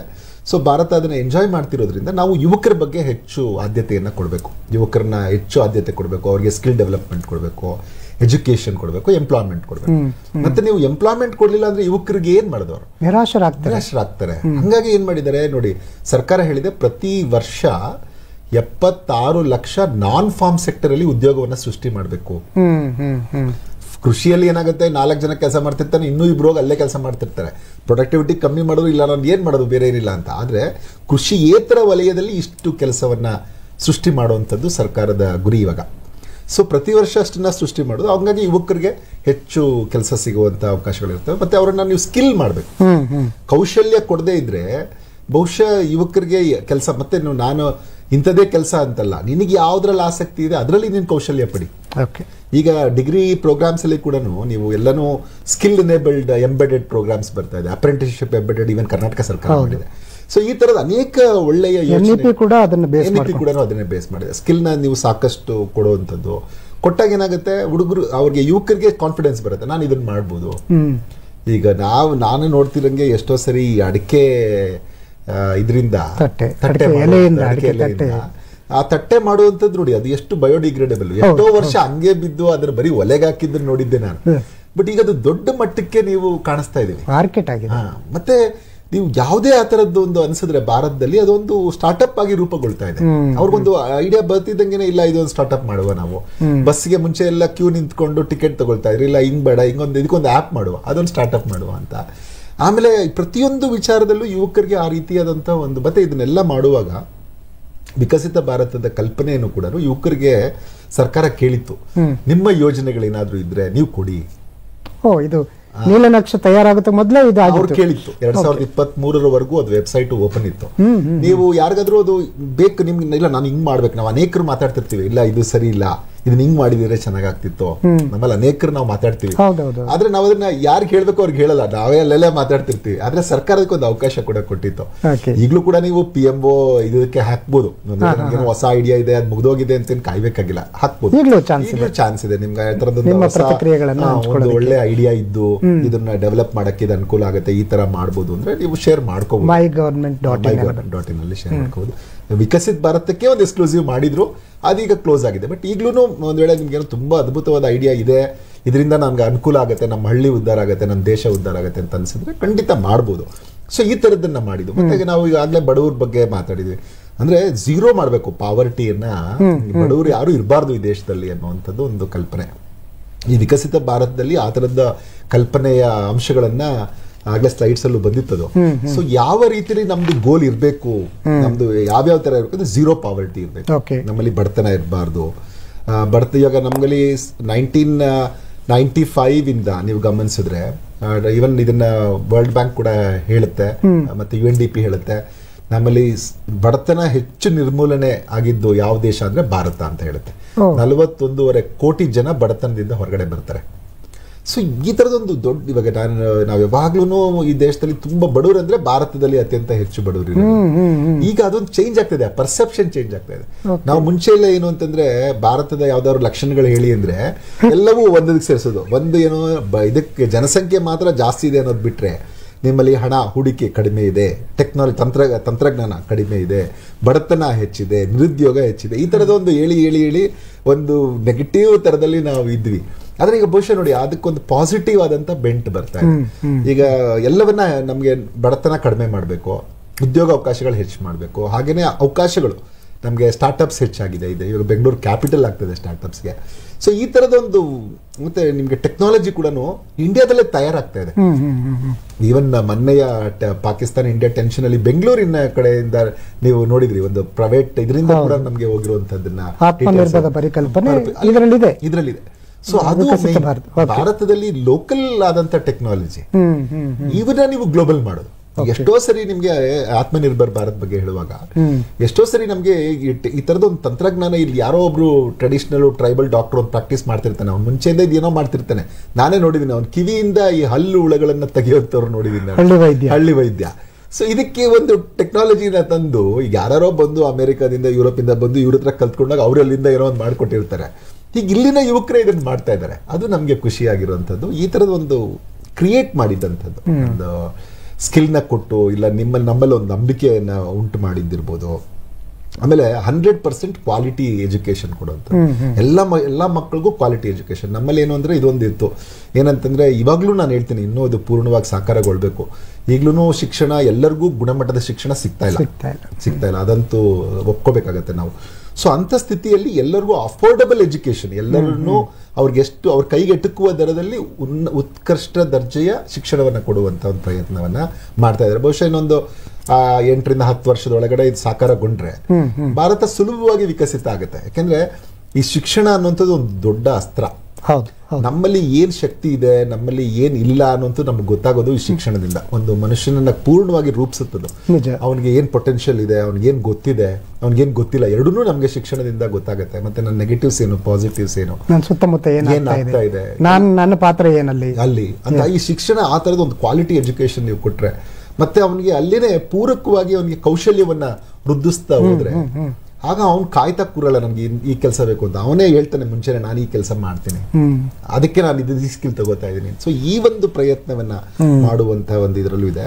ಆಮೇಲೆ 100% ಎಲ್ಲ ಲೇಬರ್ಸ್ಗೂ ಸ್ಕಿಲ್ ಲೇಬರ್ ಮಾಡ್ಬೇಕು, ಕೌಶಲ್ಯವಾದಂತ ಕೃಷಿಕರು ಶ್ರಮಿಕರು ಇರಬೇಕು. 100% ಶ್ರಮಿಕರು ನೀವು ಕೌಶಲ್ಯ ಅಂದ್ರೆ ನೀವು ಯುವಕರನ್ನೆಲ್ಲರನ್ನು ಯಾರ್ಯಾರು ಎಜುಕೇಶನ್ ತಗೋತಾರೋ ಅವ್ರಿಗೆಲ್ಲ ಕೌಶಲ್ಯ ಕೊಟ್ಬಿಟ್ರೆ ನಿಮ್ಮೆಲ್ಲ ಶ್ರಮಿಕರಿಗೂ 100% ಅವರು ಕೌಶಲ್ಯ ಬಂದೇ ಇರ್ತಾರೆ. ಮತ್ತೆ ಅದು ನಿರಂತರ ಪ್ರಕ್ರಿಯೆ ಅದು. ಯಾಕಂದ್ರೆ ನಾನು ಇವತ್ತು ಸ್ಕಿಲ್ ತಗೋತೀನಿ, ನಾಳೆ ಏನೋ ಒಂದು ಎ ಇಂದ ಏನೋ ಒಂದು ಬದಲಾವಣೆ ಆಗುತ್ತೆ. ಈಗ ಎಲ್ಲ ಡಾಕ್ಟರ್ಸ್ ಇಷ್ಟು ದಿನ ಏನು ಅಂದ್ರೆ ಆಪರೇಷನ್ ಹಂಗೆ ಮಾಡ್ತಾ ಇದ್ರು, ಇವಾಗೆಲ್ಲ ಅವ್ರು AI ಟೂಲ್ಸ್ ನ ಬಳಸಿ, ರೋಬೋಟ್ಸ್ ನ ಬಳಸಿ ಆಪರೇಷನ್ ಮಾಡ್ತಾರೆ. ಇಲ್ಲ ನಾನು ಕಲಿಯಲ್ಲ, ನಾನು ಇದನ್ನೇ ಕಲ್ತಿದ್ದೀನಿ ಅಂದ್ರೆ ಆಗಲ್ಲ, ಅವರು ಇಮಿಡಿಯೇಟ್ ಚೇಂಜ್ ಆಗಬೇಕು. ಸೊ ನಾವು ಇವಾಗ ಹೊಸ ಟೂಲ್ ಬಂತು, ಟೀಚರ್ಸ್ ಇಲ್ಲ ಇದನ್ನೇ ನಾನು ಇಲ್ಲಿ ಚಾಕ್ಪೀಸ್ ಮೇಲೆ ಬರಿತೀನಿ, ನಾನು ಬರೀ ಹಾಕ್ತೀನಿ ಅಂತ ಆಗಲ್ಲ. ಇಲ್ಲ ನಾನು ಬರೀ ಡಿಜಿಟಲ್ ಬೋರ್ಡ್ ಯೂಸ್ ಮಾಡ್ತೀನಿ, ನೀನು ಹೊಸ ನಾಳೆ ಬಂತು ಅಂದ್ರೆ ಅದಕ್ಕೆ ನಾನು ತಯಾರಿಯಾಗಿ ನಾನು ರೆಡಿಯಾಗಿ ಹುಡುಗರಿಗೆ ಅದರಿಂದ ಅನುಕೂಲ ಆಗೋದಾದ್ರೆ ಕಲ್ಸಕ್ಕೆ ರೆಡಿ ಇರಬೇಕು. ಸೊ ಈ ತರ ನಿರಂತರವಾದ ಕಲಿಕೆ ಕೌಶಲ್ಯದಲ್ಲೂ ಬೇಕದು. ಬರೀ ಇದ್ರೆ ನಾನು ಹೊಸ ಜ್ಞಾನವನ್ನ ಪಡ್ಕೊಳ್ಳೋ, ಹೊಸ ಕೌಶಲ್ಯವನ್ನು ಕೂಡ ನಿರಂತರವಾಗಿ ನಾನು ಕಲಿತಾ ಹೋದಾಗ ಅವಾಗ ಭಾರತ ಇನ್ನೂ ಹೆಚ್ಚು ಅಭಿವೃದ್ಧಿ ಅಂತ ಸಾಗುತ್ತೆ ಅನ್ನುವಂಥದ್ದು. ಅದಕ್ಕೆ ಅವರೊಂದು 16 ಅಂಶಗಳನ್ನು ಹಾಕೊಂಡಿದ್ದಾರೆ. ನಮ್ಮ ಆರೋಗ್ಯ ಹೇಗೆ ಚೆನ್ನಾಗಿರ್ಬೇಕು, ಈಗ ಅದು ಇಂಪಾರ್ಟೆಂಟ್. ನಮ್ಗೆ ಒಂದು ಒಳ್ಳೆ ಶಿಕ್ಷಣ ಕೊಡಬೇಕು, ಒಳ್ಳೆ ಆರೋಗ್ಯ ಕೊಡಬೇಕು, ನಮ್ಗೆ ಮೂಲಭೂತ ಸೌಕರ್ಯ ಈ ದೇಶದಲ್ಲಿ ಚೆನ್ನಾಗಿರ್ಬೇಕು. ಈಗ್ಲೂ ಸಹ ನಾವು ಗಮನಿಸಿದೀವಿ ಟ್ರಾಫಿಕ್ ಅಲ್ಲೇ ಒಂದು ಅರ್ಧ ದಿನ ಕಳೆದ್ಬಿಟ್ಟಂಗೆ ಆಗುತ್ತೆ ಎಲ್ಲರೂ ಕೆಲಸ ಮಾಡಕ್ ಹೋದವರು. ಸೊ ಅವ್ರಿಗೆ ಒಂದು ವರ್ಲ್ಡ್ ಕ್ಲಾಸ್ ಇನ್ಫ್ರಾಸ್ಟ್ರಕ್ಚರ್ ಇರಬೇಕು. ಬರೀ ಅಲ್ಲೇ ಓಡಾಡುವಾಗ ಸುಸ್ತು ಆಗ್ಬಾರ್ದು ಅವನಿಗೆ, ಅಲ್ಲಿ ಪ್ರೊಡಕ್ಟಿವಿಟಿ ಹೆಚ್ಚಾಗ್ಬೇಕು. ಎಲ್ಲಿ ಅಂತಂದ್ರೆ ನಿಮ್ಗೆ ಕೌಶಲ್ಯ ತೋರಿಸ್ಬೇಕಾಗಿರೋದು ಕೆಲಸ ಮಾಡೋ ಅಲ್ಲಿ ಅದಕ್ಕೋಸ್ಕರ ಈಗ ನಿಮ್ಗೆ ವರ್ಲ್ಡ್ ಕ್ಲಾಸ್ ಇನ್ಫ್ರಾಸ್ಟ್ರಕ್ಚರ್ ಎಲ್ಲ ಬಹುತೇಕ ನಗರಗಳಲ್ಲಿ ಈಗ ಮೆಟ್ರೋ ಬರ್ತಾ ಇದೆ, ಸಬರ್ಬನ್ ರೈಲ್ ಎಲ್ಲೆಲ್ಲ ಅವಕಾಶ ಇದೆ ಅಲ್ಲೆಲ್ಲ ಮಾಡ್ತಾ ಇದ್ದಾರೆ. ಇವನ್ ರಾಜ್ಯ ಸರ್ಕಾರಗಳು ಕೂಡ ಅನೇಕ ಸಾಥ್ ಕೊಡ್ತಾ ಇದೆ ಕೇಂದ್ರ ಸರ್ಕಾರಕ್ಕೆ. ಸೊ ಇದೆರಡೂ ಆಗ್ಬೇಕು, ಒಟ್ಟೊಟ್ಟಿಗೆ ಹೋಗ್ಬೇಕು. ಇದು ಒಂದು ಕೇಂದ್ರ ಸರ್ಕಾರದ ಜೊತೆಗೆ ರಾಜ್ಯ ಸರ್ಕಾರಗಳೆಲ್ಲವೂ ಜೊತೆಗೆ ಹೋಗ್ಬೇಕು. ವ್ಯವಸ್ಥೆಯ ಅರ್ಥನೇ ಅದು, ಎಲ್ಲರನ್ನೂ ಒಂದು ಕೋಆಪರೇಟಿವ್ ಫೆಡರಲಿಸಂ. ಅವ್ರೂ ಇವ್ರ ಜೊತೆ ಇರಬೇಕು, ಇವರು ಅವ್ರ ಜೊತೆಗೆ ಇರಬೇಕು. ಹಾಗೇನೆ ಜನ ಕೂಡ ಇಲ್ಲ ಇದು ನನ್ನ ದೇಶ, ನನ್ನ ಕೆಲಸ ಇದು ಅಂತ ಎಲ್ಲರೂ ಅವ್ರು ಮಾಡಿದ್ರೆ ಅವಾಗ ನೋಡಿ ಖಂಡಿತ ಇದು ವಿಕಸಿತ ಭಾರತ ಅದ್ಭುತವಾಗುತ್ತೆ. ಸರ್ಕಾರ ಏನ್ ಅನ್ಕೊಂಡಿದೆ ಅಂದ್ರೆ 2047 ವೇಳೆಗೆ ನಮ್ದೆಲ್ಲರದು ತಲಾದಾಯ ಎಷ್ಟಿರ್ಬೇಕು ಅಂದ್ರೆ 14.9 ಲಕ್ಷ, ಅಂದ್ರೆ ಹತ್ತತ್ರ 15 ಲಕ್ಷ ರೂಪಾಯಿ ನಮ್ಮ ತಲಾದಾಯ ಇರಬೇಕು. 1950-51 ನಮ್ಮ ತಲಾದಾಯ ಇದ್ದಿದ್ದು 263 ರೂಪಾಯಿ. ಇವತ್ತು 2,11,000 ಇದೆ. ಇದನ್ನ 14.9 ಲಕ್ಷ, ಹತ್ತತ್ರ 15 ಲಕ್ಷ ನಮ್ಮ ತಲಾದಾಯ ಮಾಡಿದ್ರೆ ನಾವೆಲ್ಲರೂ ಅಭಿವೃದ್ಧಿ ಒಂದು ರಾಷ್ಟ್ರ ಆಗ್ತೀವಿ. ಸೊ ಇದು ಇವಾಗ ನಮ್ಗೆ ಕಲ್ಪನೆ ಇರೋದು. ಹಾಗೇನೆ ಎಷ್ಟೊಂದು ಪ್ಲಾನ್ ಮಾಡಿದ್ದಾರೆ ಅಂತಂದ್ರೆ ನಮ್ಗೆ ಅವಾಗ 1.65 ಕೋಟಿ ಜನ, 165 ಕೋಟಿ ಜನ ಇರ್ತೀವಿ ನಾವು 2047 ವೇಳೆಗೆ. ಯಾಕಂದ್ರೆ ನಮ್ದು ಈಗ ಗ್ರೋತ್ ರೇಟ್ ಕಡಿಮೆ ಆಗ್ತಾ ಇದೆ. ಆ ವೇಳೆಗೆ ನಾವು 165 ಕೋಟಿ ಜನ ಇರ್ತೀವಿ. ಆ ವೇಳೆಗೆ ನಾವು ಮಿನಿಮಮ್ $30 ಟ್ರಿಲಿಯನ್ ಆರ್ಥಿಕತೆ ಆಗ್ಬೇಕು. ಇದು ನಮ್ದು ವಿಕಸಿತ ಭಾರತದ ಒಂದು ಪರಿಕಲ್ಪನೆ.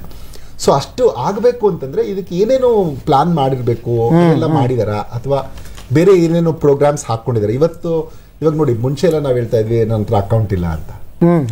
ಈಗ ಆ ತರದ ಒಂದು ಕಲ್ಪನೆ ಇಲ್ಲ, ಎಲ್ಲರ ಹತ್ರ ಅಕೌಂಟ್ ಇದೆ. ಈಗ ಒಂದು ಉದ್ದೇಶಕ್ಕೆ ಮಾಡಿರ್ತಾರೆ. ಈ ಜನ್ಧನ್ ಯೋಜನೆ ಅಂತ ಬಂದ ನಾವು ಒಂದು ಸರ್ವೆ ಕೂಡ ಮಾಡಿದ್ವಿ. ಅದ್ರ ಮೇಲೆ 99% ಅಡಲ್ಟ್ ಪಾಪ್ಯುಲೇಷನ್ ಜೊತೆಗೆ ಬ್ಯಾಂಕ್ ಅಕೌಂಟ್ ಇದೆ. ಸೊ ಎಲ್ಲರ ಹತ್ರ ಅದರದೊಂದು ಅಕೌಂಟ್ ಮಾಡಿರೋದ್ರಿಂದ ಈಗ ಹೆಚ್ಚು ಕಮ್ಮಿ 55 ಕೋಟಿ ಜನ್ಧನ್ ಬ್ಯಾಂಕ್ ಖಾತೆಗಳಲ್ಲಿ ತೆರೆದಿದ್ದಾರೆ ಮಾರ್ಚ್ 2025 ಮಾರ್ಚ್ ವೇಳೆಗೆ.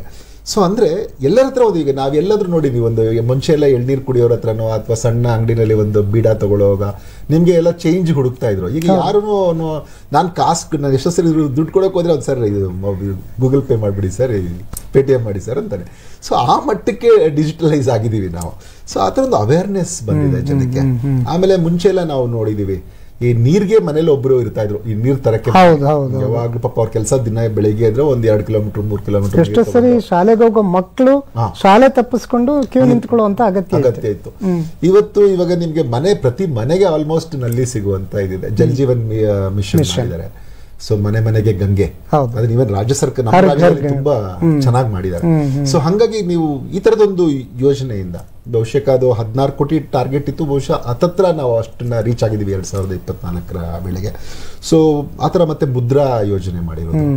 ಸೊ ಯಾರು ಇವಾಗ ಮುಂಚೆ ಎಲ್ಲ ಏನು ಅಂತಂದ್ರೆ, ನನಗೆ ಯಾರಪ್ಪ, ನನಗೇನು ಇಲ್ಲ, ನನ್ನ ಹತ್ರ ಐಡಿಯಾ ಇದೆ, ನನಗೆ ಸಾಲ ಕೊಡೋರು ಯಾರು ಅಂತ ಇದ್ವಿ. ಈಗ ನಿನ್ನ ಹತ್ರ ಐಡಿಯಾ ಇದ್ರೆ ನೀನ್ ಬ್ಯಾಂಕ್ ಅಪ್ರೋಚ್, ಮುದ್ರಾ ಹತ್ರ ಅಪ್ಲೈ ಮಾಡಿ ತಗೋ, ಲೋನ್ ತಗೋ. ಈಗ ಅದರಲ್ಲಿ 3 ತರ ಲೋನ್ಸ್ ಇದೆ, ಅದನ್ನು ಹೆಚ್ಚು ಮಾಡಿದ್ದಾರೆ. ಮುಂಚೆ ಎಲ್ಲ 10 ಲಕ್ಷ ಲೋನ್ ಕೊಡ್ತಾ ಇದ್ದಾರೆ, ಈಗ 20 ಲಕ್ಷದವರೆಗೂ ಲೋನ್ ಕೊಡ್ತಾರೆ.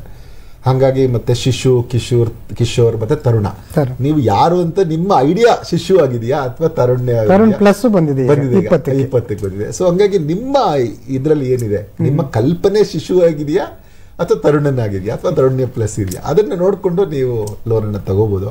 ಸೊ ಆ ತರದ ಒಂದು ಅವಕಾಶಗಳಿದೆ, ಸಾಕಷ್ಟು ಅಭಿವೃದ್ಧಿ ಆಗ್ತಾ ಇದೆ. ಮತ್ತೆ ಸ್ಕಿಲ್ ಎಲ್ಲರಿಗೂ ಎಜುಕೇಶನ್ ಜೊತೆಗೆ ನಾವು ಸೇರಿಸಿದ್ರಿಂದ ಬಹುತೇಕ ಎಲ್ಲರಿಗೂ ಒಂದು ಸ್ಕಿಲ್ ಅವ್ರಿಗೆ ಏನು ಆಸಕ್ತಿ ಇದೆ ಅದು ಸಿಗ್ತಾ ಇದೆ. ಮತ್ತೆ ಮುಂಚೆ ಎಲ್ಲ ನೋಡಿ ಏನಂದ್ರೆ, ನಾನು ಎಕನಾಮಿಕ್ಸ್ ಓದುವಾಗ ನನಗೆ ಇನ್ನೊಂದಿನೋ ಫಿಸಿಕ್ಸ್ ಓದಕ್ಕೆ ಆಸಕ್ತಿ ಇದ್ದಿದ್ರೆ, ಇಲ್ಲ ಈ ಕಾಂಬಿನೇಷನ್ ಇಲ್ಲ, ನೀವು ಆರ್ಟ್ಸ್ ಅಂದ್ರೆ ಆರ್ಟ್ಸ್ ಕಡೆಗೆ ಹೋಗ್ಬೇಕು, ಸೈನ್ಸ್ ಅಂದ್ರೆ ಸೈನ್ಸ್, ಆಗಂಗೆ ಇಲ್ಲ. ನನಗೆ ಕನ್ನಡ ಇಷ್ಟ ಇದೆ, ಇನ್ನೊಂದು ನನಗೆ ಫಿಸಿಕ್ಸ್ ಇಷ್ಟ ಇದೆ ಅಂದ್ರೆ ನೀವು ಫಿಸಿಕ್ಸ್ ಕನ್ನಡ ತಗೊಳಕ್ ಆಗ್ತಿರ್ಲಿಲ್ಲ. ಈಗ ಆ ತರದೊಂದು ಅವಕಾಶ ಇದೆ, ನಮ್ಗೆ ಇಷ್ಟ ಬಂದಂತ ಕಾಂಬಿನೇಷನ್ ತಗೋಬಹುದು. ಸೈನ್ಸ್, ಆರ್ಟ್ಸ್, ಕಾಮರ್ಸ್, ಆ ತರದೊಂದು ಏನೊಂದು ನಾವೇ ಒಂದು ಗೋಡೆಗಳು ನಿರ್ಮಾಣ ಮಾಡ್ಕೊಬಿಟ್ಟಿದ್ವಿ. ಆ ಗೋಡೆಗಳನ್ನ ಹೊಡೆದಾಕಿದ್ವಿ. ವರ್ಷದಲ್ಲಿ 1 ಡಿಗ್ರಿ ಅಂತ ಏನಿಲ್ಲ, 2 ಸರ್ಟಿಫಿಕೇಟ್ ಆದ್ರೆ ತಗೋಬಹುದು. ಅಂದ್ರೆ ನಿಮ್ಮಲ್ಲಿ ಆ ಒಂದು ಉತ್ಸಾಹ ಇದ್ರೆ ಅದನ್ನ ಮಾಡ್ಲಿಕ್ಕೆ ಇವತ್ತು ನಿಮ್ಗೆ ಅವಕಾಶಗಳಿದೆ. ಆಮೇಲೆ ಪ್ರತಿಯೊಂದು ನೋಡಿ, ಇವನ್ ಪ್ರಧಾನ ಮಂತ್ರಿ ಇದು ಫಸಲ್ ಬಿಮಾ ಯೋಜನಾ ಇರ್ಬೋದು, ಈ ತರದ ಎಲ್ಲ ಒಂದು ಯೋಜನೆಗಳನ್ನ ಮಾಡುವಾಗ್ಲೂ ಜನರಿಗೆ ಎಷ್ಟು ತಲುಪ್ತಾ ಇದೆ, ಅದರಿಂದ ಏನಾದ್ರು ಇದಾಗಿದ್ರೆ ಇಮಿಡಿಯೇಟ್ ಆಗಿ ಅದನ್ನ ಕರೆಕ್ಟ್ ಮಾಡುವಂತ ಪ್ರಕ್ರಿಯೆಗಳನ್ನ. ಮತ್ತೆ ಪ್ರತಿಯೊಂದು ಪೋರ್ಟಲ್ ಇದೆ, ಪ್ರತಿಯೊಂದು ಮಿನಿಸ್ಟ್ರಿಗೆ ಒಂದು ಪೋರ್ಟಲ್ ಇದೆ, ಎಲ್ಲಾದ್ರೂ ಇದ್ದಿದ್ರೆ ಇಶ್ಯೂಸ್ ಇದ್ರೆ ನೀವು ಇಮಿಡಿಯೇಟ್ ಆಗಿ ರಿಪೋರ್ಟ್ ಮಾಡಿ. ಸೊ ಈ ತರದ ಎಲ್ಲವನ್ನ ಮಾಡ್ಕೊಳ್ತಿರೋದ್ರಿಂದ MG ನರೇಗಾ ಕೂಡ ಯಾಕೆ ಇವಾಗ್ಲೂ ನಾವು MG ನರೇಗಾ ನೋಡಿ, ಸ್ಕಿಲ್ ಡೆವಲಪ್ಮೆಂಟ್, ಅದರಲ್ಲೂ ಒಂದ್ ಸ್ವಲ್ಪ ಸ್ಕಿಲ್ ತರುವಂತ ಪ್ರಯತ್ನ ಮಾಡ್ತಾ, ಅದರಲ್ಲಿ ಬೇರೆ ಬೇರೆ ರೀತಿಯ ಹೊಸ ಆಯಾಮವನ್ನ ಸೃಷ್ಟಿ ಮಾಡುವಂತ ಕೆಲಸವನ್ನ ಮಾಡಿದ್ದು. ಮತ್ತೆ ಅದರಲ್ಲಿ ಕೂಲಿಯನ್ನ ಹೆಚ್ಚಿದ್ದು MG ನರೇಗಾದಲ್ಲಿ. ಸೊ ಆ ತರದೊಂದು ಮಾಡಿದ್ದು. ಆಮೇಲೆ ಕೃಷಿಕರಿಗೆ ನ್ಯಾಮ್ ಮಾಡಿದ್ದು, ನ್ಯಾಷನಲ್ ಅಗ್ರಿಕಲ್ಚರ್ ಮಾರ್ಕೆಟ್ ಮಾಡಿದ್ದು. ಆ ತರದ ಒಂದೊಂದು ಪ್ರತಿಯೊಂದು ನೀವು ಸ್ಕೀಮ್ಸ್ ನ ನೋಡ್ತಾ ಹೋದ್ರೆ, ಇನ್ನು ಪೂರ್ಣವಾಗಿ ನಾನು ಎಲ್ಲ ಕ್ಷೇತ್ರಗಳಲ್ಲೂ ಇದು ಯಶಸ್ವಿ ಆಗಿದೆ ಅಂತ ನಾನೇನು ಹೇಳ್ತಿಲ್ಲ, ಆದ್ರೆ ಆ ಪ್ರಯತ್ನ ಕಾಣಿಸ್ತಾ ಇದೆ. ಕೃಷಿಕರಿಗೆ ದ್ವಿಗುಣ ಆಯ್ತಾ ಇನ್ಕಮ್ ಅಂತ ನನಗೆ ಇಮಿಡಿಯೇಟ್ ಆಗಿ ಕೇಳಿದ್ರೆ ಖಂಡಿತ ಇನ್ನ ಆಗ್ಲಿಲ್ಲ, ಆದ್ರೆ ಈಗ ಒಂದು 75-80% ಅಷ್ಟು ಹೆಚ್ಚಾಗಿದೆ. ಅಂದ್ರೆ ಈಗ ಗ್ರಾಜುಯಲ್ ಆಗಿ ಇದೊಂದು ಪ್ರೋಸೆಸ್, ಆ ಪ್ರೋಸೆಸ್ ಅಲ್ಲಿ ಖಂಡಿತ ಆಗತ್ತೆ. ಬಟ್ ಏನಂದ್ರೆ ಒಂದಷ್ಟು ಟೈಮ್ ಬೇಕು. ನಮ್ಮ ಹತ್ರ ಟೈಮ್ ಇನ್ನೊಂದು 22 ವರ್ಷ ಇದೆ, ನಾವು ಪೂರ್ಣವಾಗಿ ಅಭಿವೃದ್ಧಿ ಹೊಂದಿದ ಗುರಿ ತಲುಪಕ್ಕೆ. 22 ವರ್ಷ ಏನು ದೂರ ಇಲ್ಲ, ಬಂದ್ಬಿಡುತ್ತೆ. ಹಂಗಾಗಿ ನಾವೆಲ್ಲರೂ ಪ್ರಯತ್ನ ಪಡಬೇಕು, ನಾವೆಲ್ಲರೂ ಆ ಪ್ರಯತ್ನ ಪಟ್ರೆ ಖಂಡಿತ ಆಗುತ್ತೆ. ಇದಕ್ಕೆ ಪೂರಕವಾಗಿ ಒಂದು ಯಾತ್ರೆ ಮಾಡಿದ್ರು ಸರ್, ವಿಕಸಿತ ಭಾರತ ಸಂಕಲ್ಪ ಯಾತ್ರೆ. ಯಾರು ಅಭಿವೃದ್ಧಿಯ ಹೋಗದಲ್ಲಿ ಅಥವಾ ಆ ಒಂದು ಪ್ರಕ್ರಿಯೆಯಿಂದ ದೂರ ಉಳ್ಕೊಂಡಿದ್ದಾರೋ ಅವ್ರ ಹತ್ರ ಸರ್ಕಾರನೇ ಹೋಗುದು, ಆಡಳಿತ ವ್ಯವಸ್ಥೆನೇ ಹೋಗುವಂಥದ್ದು. ಅಲ್ಲೂ ಹೋಗಿ ನಿಮ್ಗೆ ಏನ್ ಸಿಕ್ಕಿಲ್ಲ, ಯಾಕೆ ಸಿಕ್ಕಿಲ್ಲ, ಎಷ್ಟು ವರ್ಷದಿಂದ ಸಿಕ್ಕಿಲ್ಲ, ಈ ತರದೊಂದು ಸರ್ವೆ ಕೂಡ ಮಾಡಿದ್ರು. ಸುಮಾರು 23ರಿಂದ 24ರವರೆಗೆ. ಅದೊಂದು ದೊಡ್ಡ, ಯಾಕೆಂದ್ರೆ ಆಡಳಿತ ವ್ಯವಸ್ಥೆನೇ ನನ್ನ ಮನೆ ಹತ್ರ ಬರುತ್ತೆ ಅಂದ್ರೆ ಹೆಂಗೆ ಸರ್ ಅದು? ಇಲ್ಲ, ಇದು ನೋಡಿ ಒಂದು ಸಿ ಅಮೌಂಟ್ ಆಫ್ ಚೇಂಜ್ ಆಗ್ತಾ ಇದೆ. ಮೊದಲು ಏನಂದ್ರೆ, ನಾವು ಅಧಿಕಾರಿಗಳಿದೀವಿ, ನಾವಿದೀವಿ ಅಂತಂದ್ರೆ ನಮ್ದು ಆಫೀಸ್ ನೀನ್ ಬರ್ಬೇಕು, ಆ ಟೇಬಲ್ ಅಲ್ಲಿ ಕೂತ್ರೆ, ಆ ಚೇರ್ ಅಲ್ಲಿ ಕೂತ್ರೆ ಏನೋ ಒಂದು ಅದು ಬರ್ತಿತ್ತು. ಈಗ ಆ ಒಂದು ಚೇಂಜ್ ಆಗಿದೆ, ಕನ್ವರ್ಟೇಷನ್ ಚೇಂಜ್ ಆಗ್ತಾ ಇದೆ. ನಾವಿರೋದು ಜನಕ್ಕಾಗಿ, ಜನ ಹತ್ರ ನಾವು ಹೋಗ್ಬೇಕು, ಜನ ನಮ್ಮ ಹತ್ರ ಬರೋದಲ್ಲ ಅನ್ನೋಂಥದ್ದೊಂದು ಚೇಂಜಿನ ಒಂದು ವಾತಾವರಣ ಇದೆಯಲ್ಲ, ಬಹುಶಃ ಅದರಿಂದನೇ ಒಂದು ದೊಡ್ಡ ಮನಸ್ಥಿತಿ ಬದಲಾವಣೆ ಆದ್ರೆ ಇನ್ನಷ್ಟು ಹೆಚ್ಚು ಸುಧಾರಣೆ ಆಗುತ್ತೆ.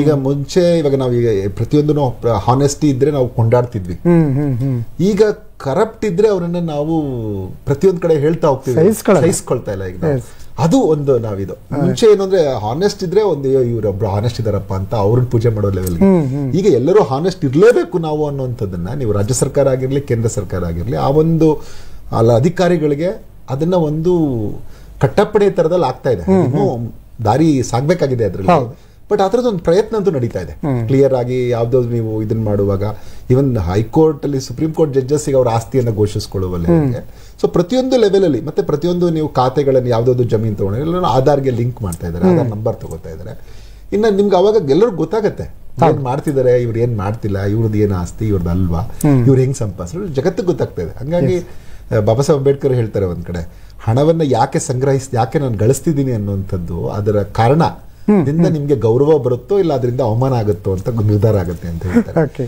ಸೊ ಹಂಗೆ ಈಗ ನಮ್ಗೆ ಕ್ಲಿಯರ್ ಆಗಿ ಗೊತ್ತಾಗ್ತಾ ಇದೆ ನೀವು ಸಂಪಾದನೆ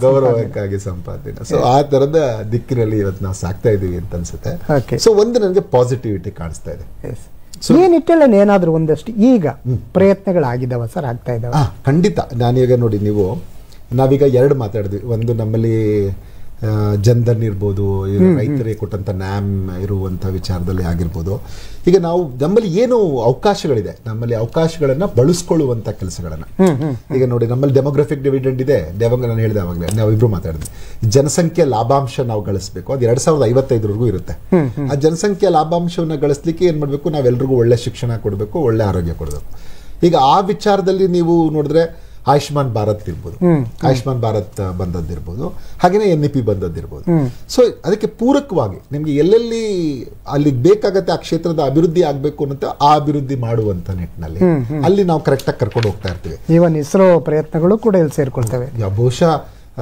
ಒಂದು ನಾನು ಹೇಳ್ಬೇಕು ನಮ್ಮಲ್ಲಿ ಬಹುಶಃ ಆ ವೇಗದಲ್ಲಿ ನಮ್ಮ ಭಾರತೀಯರು ಈ ಸಾಮಾಜಿಕ ಸಂಕೋಲೆಗಳಿಂದ ಹೊರಗೆ ಬರ್ಲಿಕ್ಕೆ ಸಾಧ್ಯ ಆದ್ರೆ ಈಗ ನೋಡಿ ನಾವು ಒಂದು ಸ್ಯಾಟಲೈಟ್ ಅಲ್ಲಿ 100 ಉಪಗ್ರಹಗಳಿಗಿಂತ ಹೆಚ್ಚಿನ ಉಡಾಯಿಸುವಂತ ಶಕ್ತಿ ಭಾರತಕ್ಕಿದೆ ಮತ್ತೆ ನಾವು ಟೆಕ್ನಾಲಜಿಯಲ್ಲಿ ದಾಪಗಾಲು ಇಡ್ತಾ ಇರೋದು ನೋಡಿದ್ರೆ ಇಡೀ ವಿಶ್ವ ನಿಬ್ಬೆರಗಾಗ್ತಾ ಇದೆ ಈಗ ಸೌತ್ ಪೋಲ್ ಅಲ್ಲಿ ಮೂನಿನ ಚಂದ್ರನ ಸೌತ್ ಇದ್ರಲ್ಲಿ ಯಾರನ್ನೋ ಸ್ಯಾಟಲೈಟ್ ಇಳಿಸ್ಲಿಕ್ಕೆ ಯಶಸ್ವಿ ನಾವು ಫಸ್ಟ್ ಕಂಟ್ರಿ ಸೌತ್ ಇದರಲ್ಲಿ ಸೋಲಾರ್ ಇದರಲ್ಲಿ ಮಾಡಿದೀವಿ 3ನೇ ಸರಿ ಯಶಸ್ವಿ ಆಗಿದ್ದೀವಿ ಈಗ ನಾವಾಗ್ಲೇ ಸೋಲಾರ್ಗೆ ಹೋಗುವಂತ ಮನಸ್ಥಿತಿ ಈ ತರದೊಂದು ಪ್ಲಾನ್ ಮಾಡ್ತಾ ಇದ್ದೀವಿ ಸೊ ಹಂಗೇನೆ ಜನನೂ ಅಷ್ಟೇ ಈ ಒಂದು ಇದರಿಂದ ನಾವು ಕೀಳೆರ್ಮೆಯಿಂದನೂ ಹೊರಗಡೆ ಬರಬೇಕು ಹಾಗೇನೆ ನಾನು ಶ್ರೇಷ್ಠ ಈ ಜಾತಿ ಅಲ್ಲ ಇದರಿಂದನೂ ನಾವು ಹೊರಗಡೆ ಬರ್ತಾ ಹೋಗ್ಬೇಕು ಈ ಬಹಳ ಒಳ್ಳೆ ಪಾಯಿಂಟ್ಗೆ ಬಂದ್ರಿ ಪ್ರೊಫೆಸರ್ ಯಾಕೆಂದ್ರೆ ಇನ್ನೂ ನಾವು ಈ ತರದ ಮನಸ್ಥಿತಿಯನ್ನ ಇಟ್ಕೊಳ್ಳೋದೇ ಆದ್ರೆ ಬಹುಶಃ ಆ ಗುರಿ ತಲುಪೋದು ಕಷ್ಟ ಆಗುತ್ತೆ ಅದಕ್ಕೆ ನಾನು ಅದನ್ನ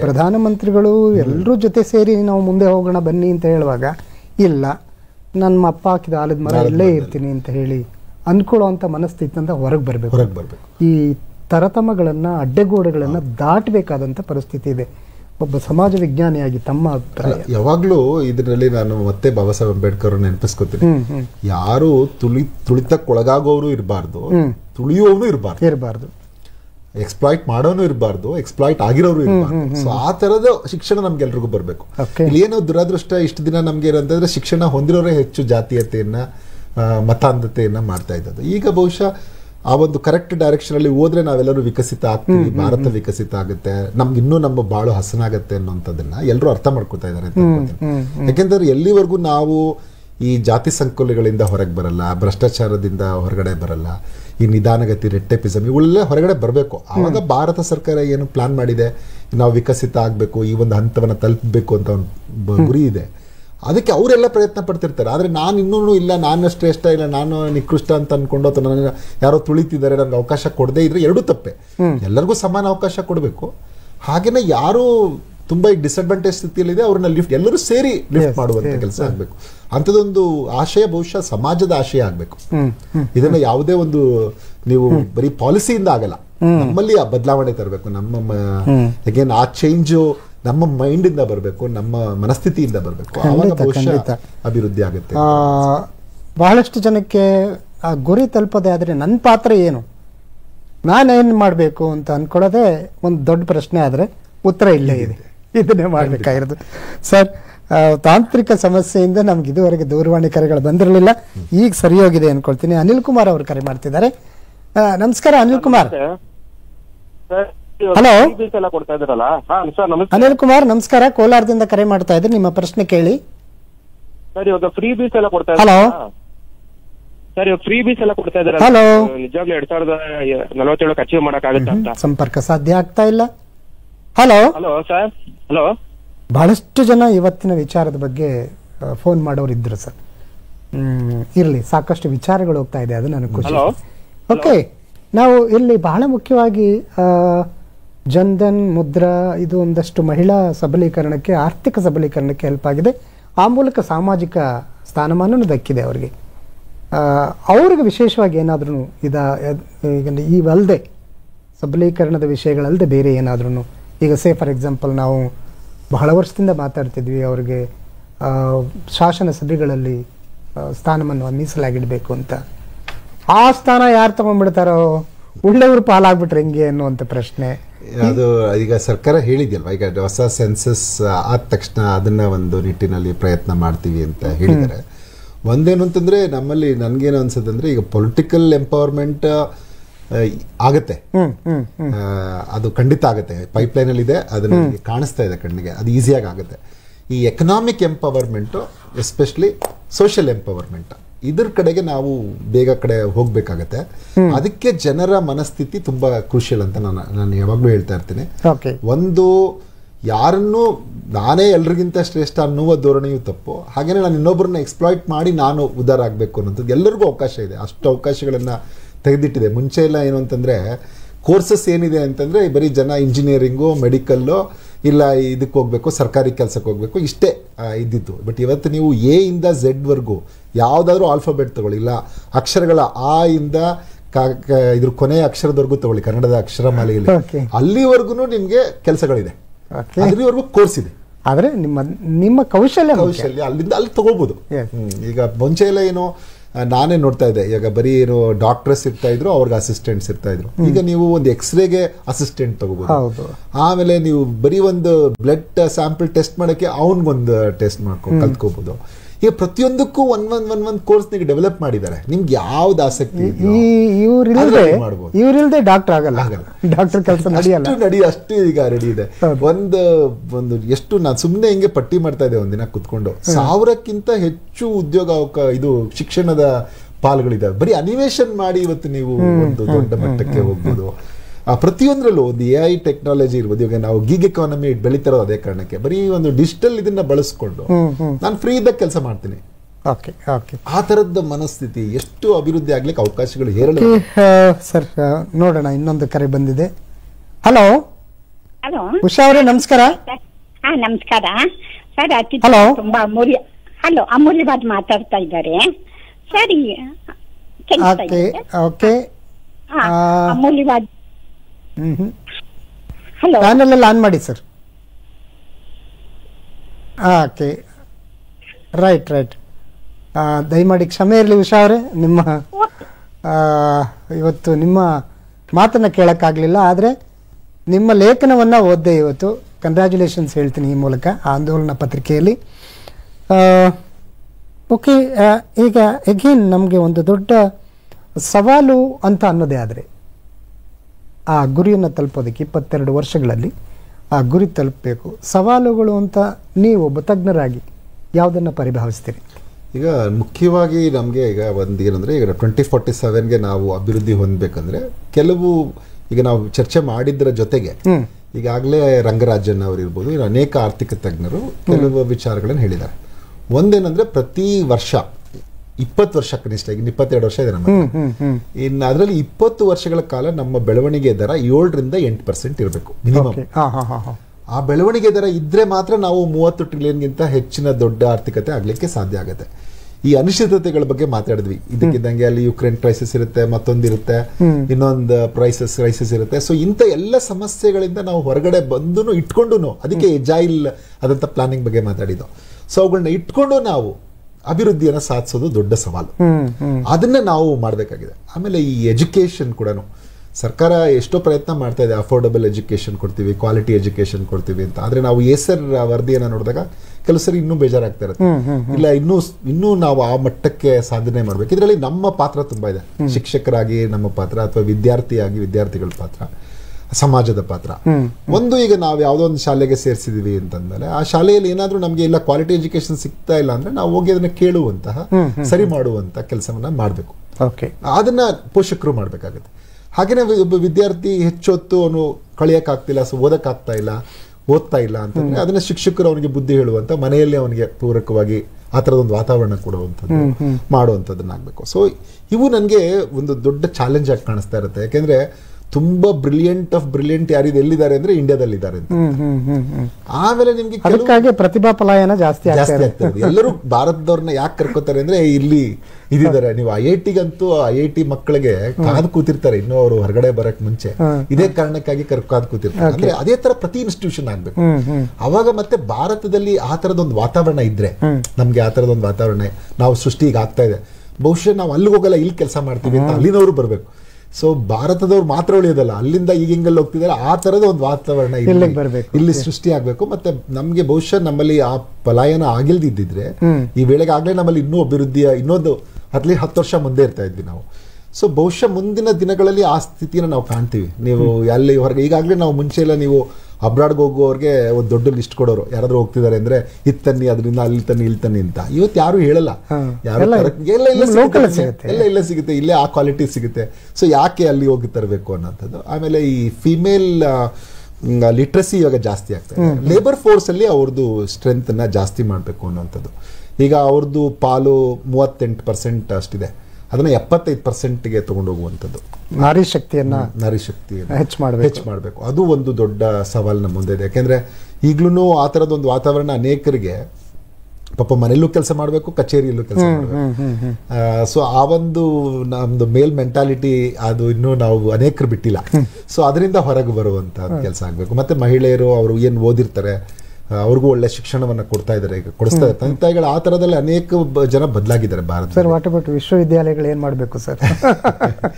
ಈಗ ದಂತಗೋಪಗಳು ಅನ್ನುವಂತ ಹಣೆಪಟ್ಟಿಯಿಂದ ಇನ್ನು ಬಂದಿಲ್ಲೇನೋ ಅಂತ ನನ್ಗೆ ಅನ್ಸ್ತದೆ ಸರ್. ಈಗ ನಮ್ಗೆ ವುಮೆನ್ನೇ ಜಾಸ್ತಿ ಇದ್ದಾರೆ ಯೂನಿವರ್ಸಿಟಿಲಿ, ಅವ್ರಿಗೆ ಸ್ಕಿಲ್ ಅನ್ನ ಕೊಡುವಂತ, ಮತ್ತೆ ಯಾವುದು ಅವ್ರಿಗೆ ಬರೀ ನಾವು ಥಿಯರಾಟಿಕಲ್ ಆಸ್ಪೆಕ್ಟ್ಸ್, ಈಗ ಎಕ್ಸ್ಪೀರಿಯನ್ಷಿಯಲ್ ಲರ್ನಿಂಗ್ ಏನು ನಾವು ಕೊಡ್ತಾ ಇದೀವಲ್ಲ, ಅದನ್ನ ಬಹುಶಃ ನಮ್ಮ ಟ್ರೆಡಿಷನಲ್ ಯೂನಿವರ್ಸಿಟೀಸ್ ಹೆಚ್ಚು ಒತ್ತು ಕೊಡಬೇಕು.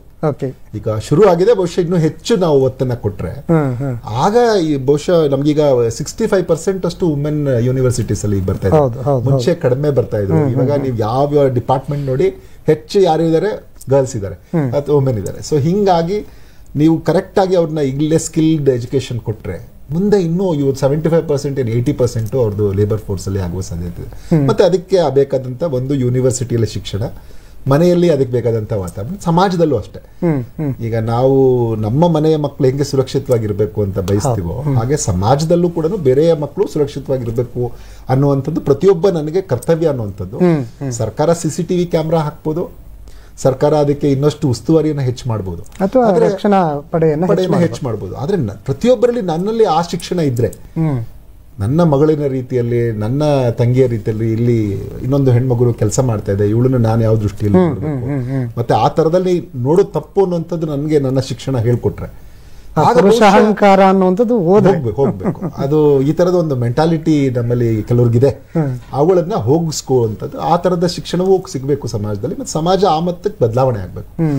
ಆ ತರ ಆಗ್ತಾ ಹೋದ್ರೆ ನೋಡಿ, ಖಂಡಿತ ನನ್ನ ಪ್ರಕಾರ ನಾವು ಇನ್ನೂ 22 ವರ್ಷ ಕಾಯ್ಬೇಕಾಗಲ್ಲ. ಅವಾಗ ಈ ತರದ ಒಂದು ಬದಲಾವಣೆ ನನ್ನಲ್ಲಿ ಬಂದ್ರೆ, ಎಲ್ಲ ಸಮಾಜದ ಎಲ್ಲರಲ್ಲಿ ಬಂದ್ರೆ ಆಗ ಬಹುಶಃ ಬೇಗ ಆಗ್ತೀವಿ. ಒಂದು ಈ ಜಾತೀಯತೆಯ ಪಿಡುಗು, ಒಂದು ಮಹಿಳೆ ವಿಚಾರವಾಗಿ ಅವಳನ್ನ ನಾನು ಕೀಳರಿಮೆಯಿಂದ ನೋಡುವಂಥದ್ದು, ಸುರಕ್ಷಿತ ವಾತಾವರಣ ಕೊಡಬೇಕು. ಈ ತರದೆಲ್ಲ ನಾವು ಮಾಡಿದ್ರೆ ನೋಡಿ, ಖಂಡಿತ ಈಗ ಸರ್ಕಾರ ಕೊಂಡಿರೋ ಕ್ರಮಗಳ ಜೊತೆಗೆ ನಾವು ಕೈ ಜೋಡಿಸಿದ್ರೆ, ಇವುಗಳನ್ನೆಲ್ಲ ನಾವು ಅಳವಡಿಸ್ಕೊಂಡು, ಆಗ ಖಂಡಿತ ಭಾರತ ವಿಕಸಿತ ಭಾರತ ಆಗುತ್ತೆ.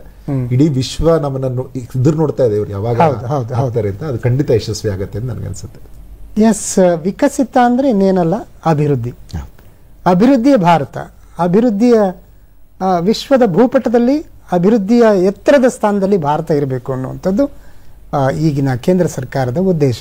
ಆ ಗುರಿ ಸಾಧನೆಗೆ ಕೇವಲ ಸರ್ಕಾರ ಪ್ಲಾನ್ ಮಾಡಿ ಕೆಲವು ಕಾರ್ಯಕ್ರಮಗಳನ್ನು ಜಾರಿಗೆ ತಂದರೆ ಸಾಲಲ್ಲ, ಅದ್ರ ಜೊತೆ ನಾವು ಕೈ ಜೋಡಿಸ್ಬೇಕು. ಸರ್ಕಾರ ಮತ್ತು ಸಮುದಾಯ ಎರಡೂ ಸೇರಿದ್ರೆ ಚಪ್ಪಾಳೆ ಆಗೋದು. ಹಾಗಾಗಿ ಬಹಳ ಬಹಳ ಧನ್ಯವಾದಗಳು ಸರ್. ಇವತ್ತು ಒಂದು ಅತ್ಯುತ್ತಮವಾದಂಥ ಸಂಚಿಕೆಯಲ್ಲಿ ತಾವು ಭಾಗವಹಿಸಿದ್ರಿ. ವಿಕಸಿತ ಭಾರತ 2047 ಬಗ್ಗೆ ಹೆಚ್ಚಿನ ಮಾಹಿತಿಯನ್ನು ಕೊಟ್ಟರಿ. ಅದಕ್ಕಾಗಿ ನಮ್ಮ ವೀಕ್ಷಕ ಕೋಟೆಯ ಪರವಾಗಿ, ವೈಯಕ್ತಿಕವಾಗಿ ಮತ್ತು ವಾಹಿನಿ ಪರವಾಗಿ ತಮಗೆ ಧನ್ಯವಾದಗಳು sir. Thank you very much sir. ಆತ್ಮೀಯರೇ, ಇಲ್ಲಿಗೆ ಇವತ್ತಿನ ಹಲೋ ಗೆಳೆಯರ ಸಂಚಿಕೆಯನ್ನು ಮುಗಿಸ್ತಾ ಮುಂದಿನ ವಾರ ಮತ್ತೊಂದು ವಿಚಾರದೊಂದಿಗೆ ತಮ್ಮನ್ನು ಭೇಟಿಯಾಗ್ತೀವಿ. ಅಲ್ಲಿವರೆಗೆ ತಪ್ಪದೆ ನೋಡ್ತಾ ಇರಿ ದೂರದರ್ಶನ ಚಂದನ. ನಮಸ್ಕಾರ.